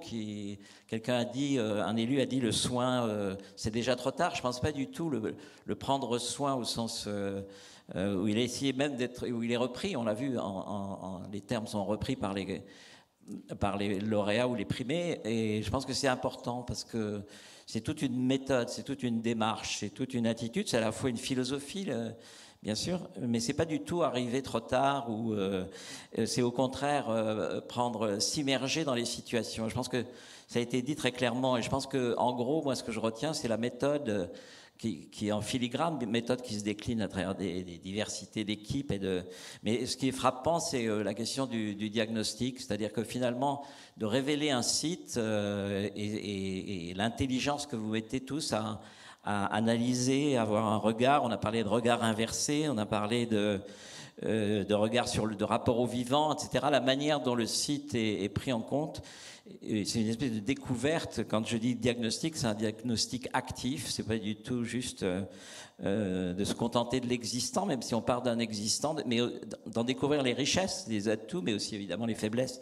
Et je pense que en introduisant le vivant, comme ça a été fait, et aussi, bien sûr, dans le vivant, il y a la nature, et ce thème du regard inversé, un thème qui est déjà employé, mais je crois que c'est vraiment une chose très fondamentale, et je crois que c'est un changement d'attitude, et quelquefois on a des capacités assez savantes de regarder le territoire avec des nouveaux savoirs qui convoquent la géographie, la biologie, énormément d'éléments qui permettent de regarder ce qui était forcément peut-être pas toujours très visible, et surtout qui part de l'immersion dans le terrain, qui n'est pas un regard vu d'en haut. Et c'est une intelligence, et donc c'est à la fois une réflexion, une analyse, et je pense que c'est extrêmement important, cette évolution.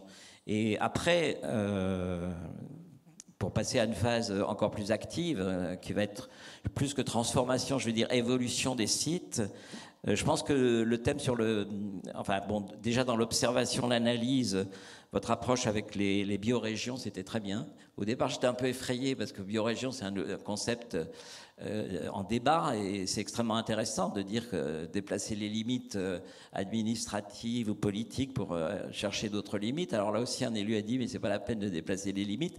Je pense que si, il y a quand même, et on voit que chaque fois dans tous les projets, il y a un élargissement du territoire qui a été donné au début, vous avez bien souligné tous, pour regarder une échelle beaucoup plus large territoriale. Alors je ne sais pas si c'est l'échelle de la biorégion, mais on voit bien que ça permet d'élargir, mais finalement, cet élargissement, il va permettre de revenir à un certain nombre de points, d'éléments ponctuels qui relèvent plus de l'urbano-architecture.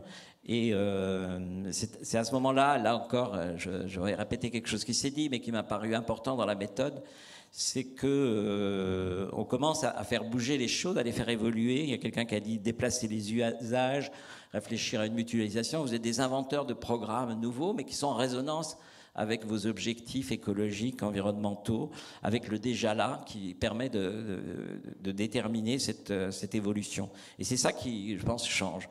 Le troisième élément important, c'est le récit. C'est-à-dire, bien sûr, dans tout projet, il y a un récit, mais vous avez insisté sur une espèce de nouvelle manière de voir aussi les récits, comment ils peuvent s'inscrire dans votre regard, dans l'évolution de votre regard sur un territoire. Et le récit, évidemment, c'est ce qui va mettre en mouvement et qui va permettre le projet. Et je voulais insister sur, parce que, sur toute une série de méthodes de projets qui sont travailler par les villes, faire des reliances écologiques, bien sûr les questions de... Et finalement, le care ou caring, quelqu'un a dit c'est une nouvelle urbanité. Je pense que oui, c'est tout à fait juste, c'est une nouvelle urbanité où se croise la nature, la prise en compte de la nature, de l'écologie, des humains et des non-humains.